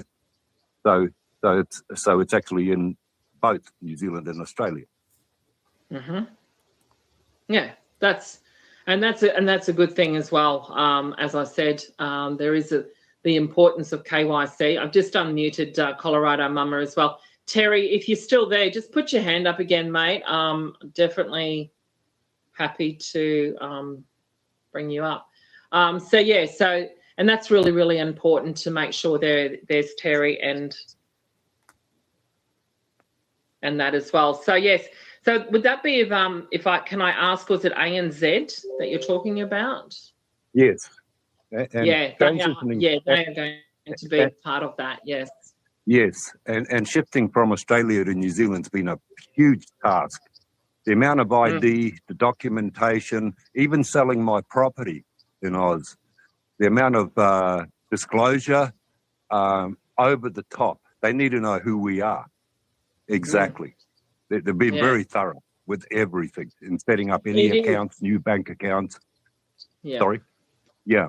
Yeah, what's really interesting, we were just having this discussion around lunchtime today about how sensitive the new system is. So whilst we're flipping the switch, people are going to have those little frustration moments, and that's because the sensitivity of the actual changeover of the system, it's frustrating at times as well. You think, how can it be possible, but there is sensitivity within the system that sometimes causes us a little frustration, but you look at it on another perspective and it's there for all of our safety. So kudos to you, well done. So I did unmute Terry. There was a couple of other people I unmuted. So if you see that you're unmuted, please pop up. Was Terry, Shaboba Gogo, the Gogo, and Terry, I have, and Colorado Mama as well. So, do you have me, Terry? Terry, there you are. Woohoo! It's the only second time I've ever done. I'm fine. And how are you? Excellent. Second time I've ever done this. I have a question on XRP. I'm getting some information that it's not good. It's never going to go up, this, that, and the other. I always heard it was good, that it was not supposed to be in the individual's possession, but we ended up getting it and there might be a buyout. Can you share any information on that? Well, honey, XRP is part of your new quantum system. It's also one of those ISO 222 compliant tokens. Why is that important to start with? Is because the ISO 222 is actually the messaging bank or messaging service that is utilized in this new quantum system. It is going to be one of the major parts because we are already running on the XRP ledger. Okay, so they utilized the token. Was it ever going to be part of us for the people? Originally, probably not, because the reason I say that is because it was part of the conglomerate of that being the government sectors. And this is where Ripple came into play, was part of the World Economic Forum. That's been duly noted, and people have just become attached to the fact that it was part of the World Economic Forum. It was then released through this new quantum system. Understand this movie has been going on for an awfully long time, ladies and gentlemen, which we'll talk about on another time. There is websites now that are proving that these things such as XRP were released in 1992. Oh, Kenny's just in the background, just accidentally hit me. So XRP was part of the actual release in 1992. So Terry, this is why people are still attached to the fact that XRP was good, bad, or indifferent. It is part of your system. It cannot be bad. It has to be great. As for the buyback, there has been many questions about this, considering that XRP is going to be pegged, when the flip happens, it's going to be pegged to gold. And what happens there is that it's going to be pegged to 1 gram of gold. So that's why the token is expected to go extremely valued at a very high pace. I'll go to 8:30. The buyback has been questionable. There is questions that it will come back at $589. There is contracts that says the XRP could be brought back at $589,000. My take on all of this, Terry, is a very interesting fun fact. The XRP token itself, yes, wasn't to be released for us, the people, but everything is going back to us, we the people. This is why we're talking about this new quantum system. Now, what happens there is that what we're seeing in the buyback sector is if you were to consider the amount of times that an XRP token was going to be used, its value at $589,000, my personal experience is that that's too cheap. So considering how many times it's going to be utilized as a token, that's my personal opinion. It's not to say that there is going to be a buyback. If there was to be a buyback, where does it go? There is possibilities that it could go into your 401k as an investment for you to borrow off against and things like that as well. So there's so many elements to this. If I get enough time on Holly's show, I will talk more about the XRP, not so much the buyback, but what is it going to be extended to in the 401ks, the strategies, and of course the admin towards all of that. Terry, you need to, and this goes for everyone, you need to do your own research, use your own discernment. What does that mean? What resonates with you or what makes logical sense is to what's going to be best for you. You can listen to 20 people and they can give you 20 different perspectives. But the thing is that you do your own research and you invest in what you believe in your heart to be true and accurate. And that's the most important thing. Will there be a buyback? Who knows? There was contracts out there, like I said, but we'll wait and see. Another question, if there's not a buyback, then can you still use it and take it out as cash or stake it? Yeah, absolutely. You cash it out. You can do whatever you want. That's my point, sweetie. You can do whatever you want. Okay, and when you stake it, it's staying at a certain value. It's just basically collateral. Is that yes? Do I understand that right? That's true, and that's why we talk about in your 401ks this evening and Holly's show, where XRP is possibly going to be part of your 401k. Yeah, because it's going to be collateral for you to borrow or loan against too much today. As well. Only So got they're this all one starting here to tonight. clinch in together. So you're on the right path, honey. Don't ever question yourself. You are on the right. I've been in it for 6 years, and I heard Phil Godlewski knocking it the last few days because he wants you to get into his investments. But I said, I may like the guy, but I don't trust this at all. There you go. Like I said, yeah. Look, and I often talk about this, and this is not having a go at Phil or anyone else. It's like they all have their agendas, don't they?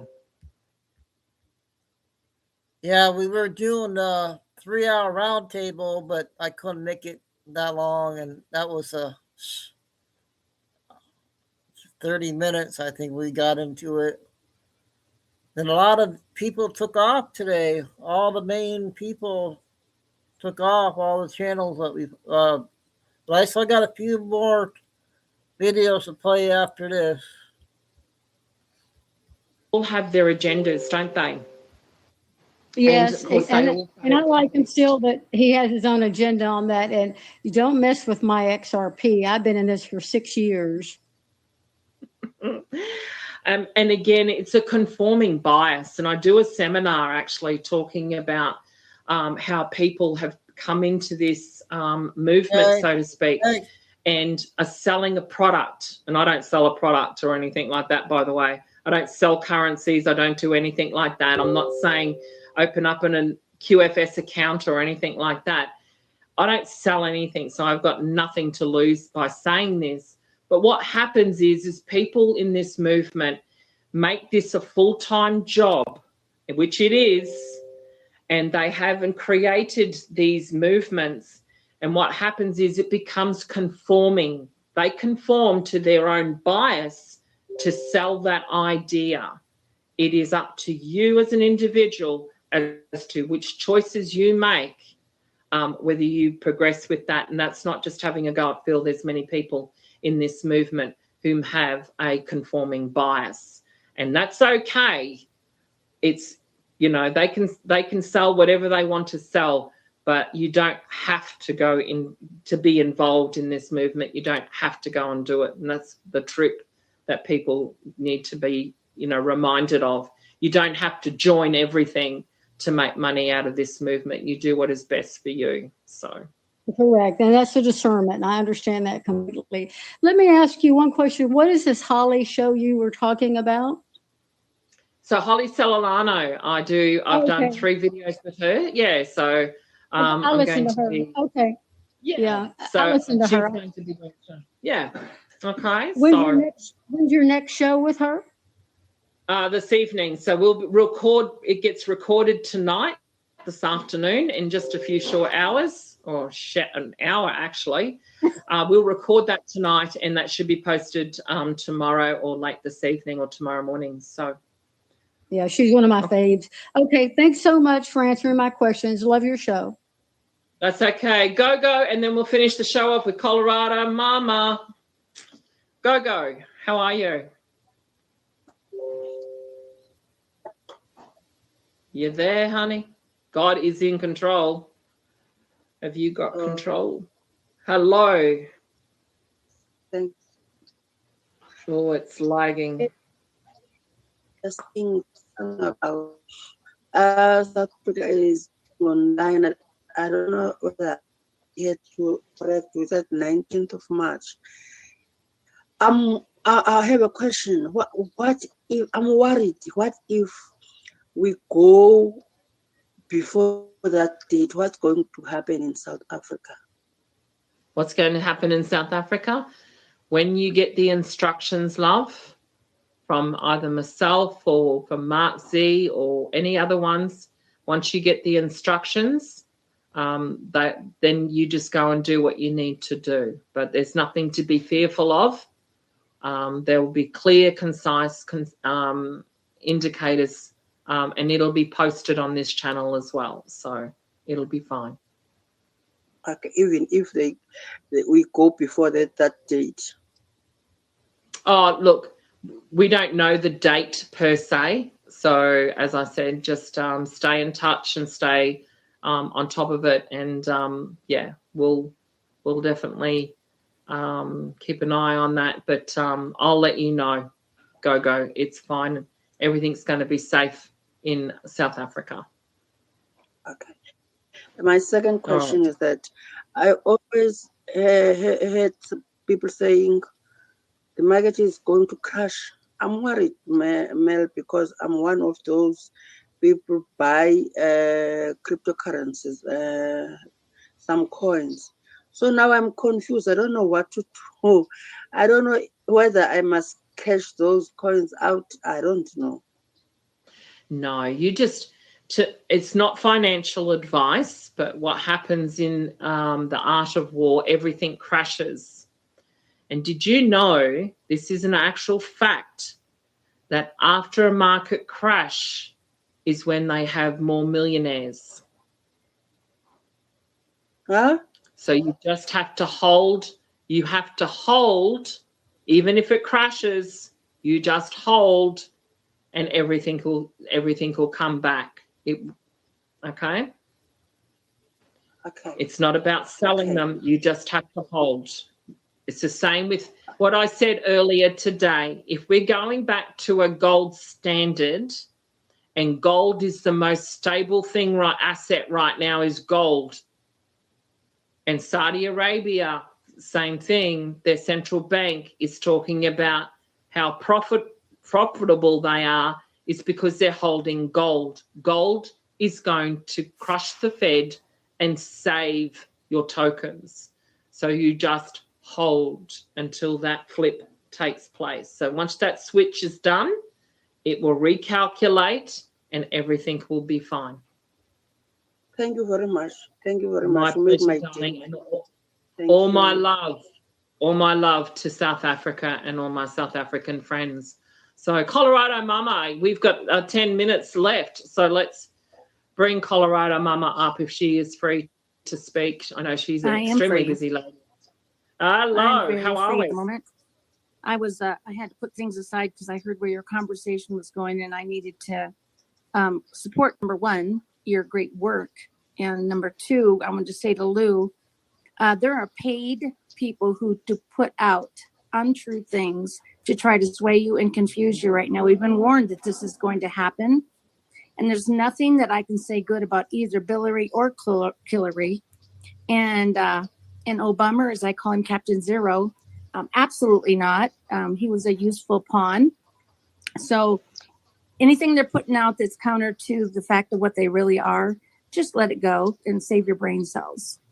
The second thing is I heard the information about XRP and that Mr. PG, it's the latest flashlight, it's the latest Gidget and Gazmo, wherever he can get the best bottom line seems to be his bent. And so that is an indicator. You look at people's character. If they're promoting something very big, obviously, he may have some character flaws. Be careful what you listen to. I don't listen to it at all anymore because I don't want to be bothered by it. Mm-hmm. There is a bit of information on the tax side, as we were talking earlier in the program today, about changes to taxes. Well, the monetary system is already starting, as far as systems goes in other countries, has already begun. As I think we spoke recently, I can't remember the last time we talked actually, but the consulates of other countries have been, as you know, contacting people who are in the United States and telling them what their directions are to go back to their countries to accommodate paperwork for things that they would benefit from. So that tells us just as far as going, the onslaught of programs here in the United States I see to come out as soon as we have the U.S. in going forward, according to my Treasury chat that I had yesterday. And lastly, I want to follow up here with the tax piece of this, because the union, that the people who work for the IRS in the United States, or I should say the Restored Republic of America at this point, are not going to be needed, because they basically been told through their message board that they need to look for employment elsewhere. And that was just recently at the end of this week that came out. And so, and Santa Surfing actually put out more of the details on that. So only 150,000 people have been told that your services are not going to be needed. So people who think we're going to just rework the IRS, the lack of integrity revenue service, that corporation is no longer going to exist. The External Revenue Service, I was advised also the new plan for sustaining finances for our countries, as goes the U.S., goes the world. I'm sure they're actually discussing this in other places as well, even though we are all U.S.-centric right now. I'm glad that you're more world-centric. So I don't know if you've heard anything from other countries about their social support systems as we have here, but I can tell you right now, the External Revenue Service is going to be dealing on a whole new level with the flat tax from the Restored Republic. Do I have it in writing? No. It's the best I've got right now, and we're all in that learn together mode. I'm going to go to 8 o'clock, and gather guys. as much information that we can actually find substantive. So those are my thoughts today, Mel. And I'm looking for a fantabulous Monday, as I heard that Trump has actually shut down the market in the United States by chance. But we'll know around 4 o'clock my time in the mountains to see what's going on in the markets. As I always look forward to seeing that happen. Absolutely. Do you think gold and silver might signal? You think gold and silver might have a little bit of a signal today? They might have a little bit of a signal. And as I said, interesting to see how it's going to be in the, I happened to mention it earlier. I'm curious to see what happens in the UK. And how it onsets with the UAE closing their markets on Monday, Tuesday. So will gold and silver, I know that there was an article out that silver actually has performed even better percentage-wise over gold. So that's something to look forward to as well. Does it? Yeah, it may, and it may tank after the stock market crash Monday, Tuesday. It will possibly tank on the Wednesday, but I think it will come back and shoot to the moon. So, as I said to Gogo, just hold the line, stay steady, and stay savvy, ladies and gentlemen. It's going to be a little bumpy, I think, in this next week. So, but I think it's going to be great. On the side of gold, we talked about this recently, but there are large holders of gold who have been converting it into silver. We're talking very large players in the market. And I've talked about that ratio before, that generally under normal conditions, whatever that means, under normal conditions, you would take your silver to gold ratio to about a 40-1. And when you get to 40-1, you would convert your silver to gold. And I am at this point, I don't care if it goes to 35-1, not happening in my life. And to the lovely lady who is talking about trying to figure out her investment life, you're right. We just need to do our best play and watch this, because I do believe there's going to be some appearances of disaster to some people who will make some silly decisions. Do not be that person to not know why you're doing what you're doing. But I'm pretty shiny on the investment side, and I'm also digital, I'm also paper, I'm also in solid assets. So I think diversification is the key here. It's not a one-hit wonder. I think we're going to benefit greatly as we go into the change to NESARA. Obviously, they're not going to come out and say, hey, everybody, we just started NESARA. It's going to come out in the form of programs we've discussed before. And I think that probably will happen in different countries. So you need to be watching your own individual countries of origin, because you're going to get directions from your country where you are a legal citizen. So That's my directives to people, is stay in close contact with what's going on in your country of origin. And with that, I whether you're here, there, or anywhere, I look forward to the life going forward. Oh, 100%. Thank you so much to the beautiful Colorado mama. She certainly gives a very big insight into it. And as I said, I will be discussing the gas tax mechanism here in the United States. And as she just stated, if I can break down these mechanisms on the gas tax here in the US, it is one of those things that you need to do in your country as well. But yeah, super, super cool. So, ladies and gentlemen, it is hitting on the hour mark. I do have to get prepped. I do apologize to the beautiful Mrs. C and Paul Ub and a few others that I just saw put their hand up just before, Indio and a few others. We will catch up with you very, very soon. It's going to be very interesting. I will most likely do a late show on Tuesday. I will be traveling again on Wednesday. So we'll see how we go, but stay informed, stay savvy, ladies and gentlemen. We'll see you all on the flip side. As I said, look forward to Holly's show very, very. Okay. Well, we'll see what happens this week. And tomorrow evening, probably 5, unless something happens before the 5 o'clock. So everybody will be back off from the weekend. I want to do a couple more here, you guys. It'll be right at 8 o'clock. So I got a 5-minute one and a 2-minute one.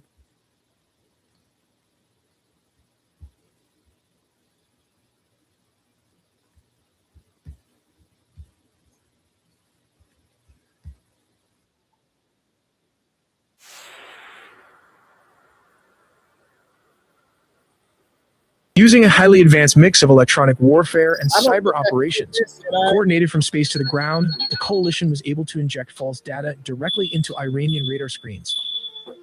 Top-tier Iranian air defense systems, like their homegrown Baver and their Russian-supplied batteries, were absolutely overwhelmed by this electronic assault. But to actually hunt them down, the U.S. set a brilliant trap. They launched hundreds of ADM-160 MALDs, miniature air-launched decoys. To a panicked Iranian radar operator staring at a chaotic screen, these tiny drones look exactly like a massive squadron of A-15s or F-16s screaming toward the capital. With the door kept wide open, 5th-generation stealth fighters, including both U.S. and Israeli F-35s with possible F-22 Raptors, sliced through the airspace completely undetected. Ultimately, the Iranian air defense network wasn't just suppressed, it was completely dismantled, at least for the time period. Because the Iranian do have a huge firepower. Tehran has fired back. In Operation Truthful Promise 4, a massive wave of missiles and drones just targeted U.S. bases in Israel. Here's the fallout. The UAE's Al Dhafar air base was hit, leaving one dead from shrapnel. In Bahrain, the U.S. Navy's 5th Fleet HQ was directly targeted. At 9 in the morning, Israel launched more than a dozen aircraft, but it's a complicated process. They have to navigate or entirely bypass the airspace of neighboring countries like Syria and Iraq. To avoid hostile air defenses, defense analysts estimate the actual flight distance to reach central Iran is between 930 and 1,240 miles each way. Although these routes may seem straightforward, they involve complex planning, including calculations for air refueling and coordinating attack aircraft to pass through Jordan, Syria, and Iraq. Israel and U.S. strategy was to attack Iran in 3 waves. The first wave targeted surface air-to-air sites, radar installations, and Iran's air defense headquarters in Tehran, Elam, and Khuzestan. The second wave focused on destroying ballistic missiles, and finally, the third wave targeted military manufacturing industries. Kicking down the door. The attack begins not with manned aircraft, but with robotic precision from the sea. The goal is simple: blind the enemy's eyes, their radars, and silence their voice, their command and control. In the Persian Gulf and the Northern Arabian Sea, Arleigh Burke-class destroyers, ships like the USS Thomas Hudner, receive the launch order. The vertical launch system cells hiss open, and moments later, dozens of Tomahawk land attack missiles erupt from the decks. These missiles fly at subsonic speeds, hugging the terrain in what we call nap-of-the-earth flight to stay below the radar horizon. They are programmed to loiter and strike simultaneously. Their warheads slam into S-300 and S-400 radar sites and command bunkers. They degrade the integrated air defense system, effectively carving out safe corridors for the pilots who are minutes behind them. 30 minutes past H hour. While the Tomahawks are still impacting, the silver bullets of the U.S. Air Force are already deep inside hostile airspace. These are the B-2 Spirit stealth bombers. With the air defense network fractured by Tomahawk cruise missiles, usually fired from destroyers hundreds of miles away, the path is now clear. Now comes the strategic sites like nuclear bunkers, which can be bombed by B-2 Spirit, the tip of the spear. Launching from bases in Jordan and the UAE, squadrons of F-15E Strike Eagles roar into the theater. These are the bomb trucks of the operation. Each F-15 is heavily laden with GDMs and small-diameter bombs. Interestingly, it can carry up to 19 GDAMs or 28 small-diameter weapons. While the B-2s hit the deep bunkers, the F-15s hunt the mobile targets. Their ADSA radars scan the ground for ballistic missile launchers hiding in valleys. Working in pairs, they drop precision bombs on missile convoys, hangars, and secondary command nodes.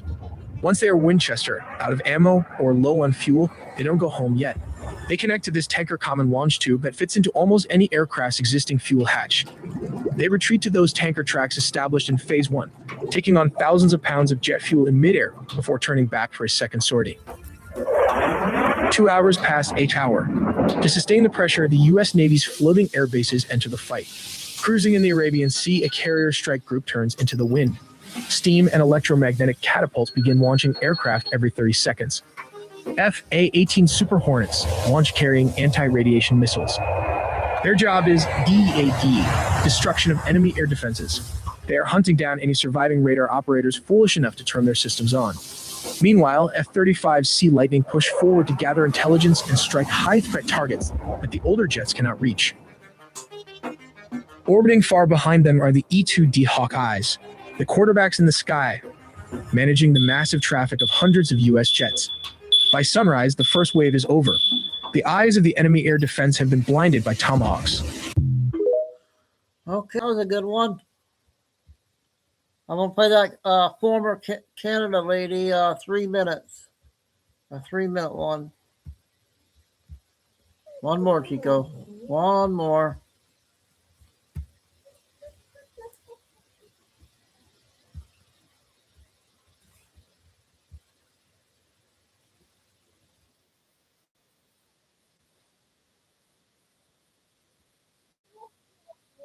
Wild. So I guess everyone sees what happened in Iran, and the Iranian people are celebrating, like Vancouver, Ottawa, dude, Montreal, Florida literally has Cubans and Venezuelans celebrating alongside Iranians. Now, this video I'm about to show you is in Vancouver, and the Liberals in Canada, or the TDS, which is pretty much Liberals and Conservatives and NDPs, are all crashing out. Yeah, right? no. Because they need to tell the Iranians their lived experience and how they should feel. Just watch this video.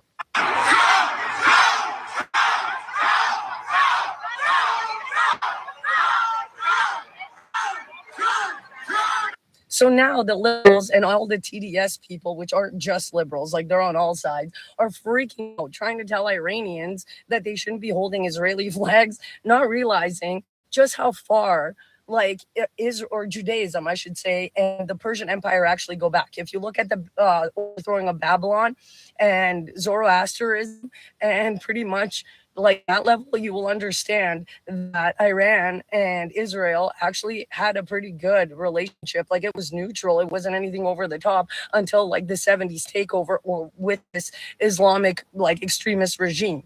They changed their flag. They basically got communism in Islamic form. Everything that they're doing to Canada, the UK, and Australia right now was done to Iran in the 70s. Exactly the same with policy, with propaganda, with all of it. And like those of us who lived it, right? Like I came from communism, I came from war. Canadians don't want to hear it. They just don't. They're like, oh no, we just want you guys all to go, leave. Like if you're going to be flying, like, you know, or not flying, but thanking America for like this liberation. It's wild. Like I get you guys have TDS. I totally get it. I totally get you not liking, you know, whoever's president. But to literally look at Iranian people celebrating right now, having tears of joy in their eyes and being like, you guys are racist and calling them names is just insane for me to watch. You know what I mean? Because people have these lived experiences And then you get a bunch of Westerners who have never experienced that telling you how you should feel. And they're literally telling everybody to never do that to other people who are victims of tyranny and other things. Oh, the hypocrisy is wild. Okay, she does okay most of the time. Lives in Texas now from Canada. All right, everybody. What are crooked?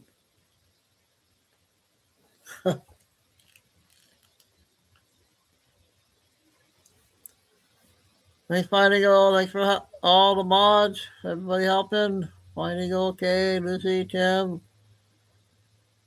and Carol. Glad Lucy, everything went good with your grandson. So, God bless everybody. Love all. Remember, please hit like and sub to the backup channels in the description, please. Thank you. And stay safe, stay strong, keep the faith, and never give up. Another long day of intel, and sometime 4, 5, 6 tomorrow, if not sooner, if something more important stuff comes out, I'll come on. Signing off, Chico. Do another night of day of intel.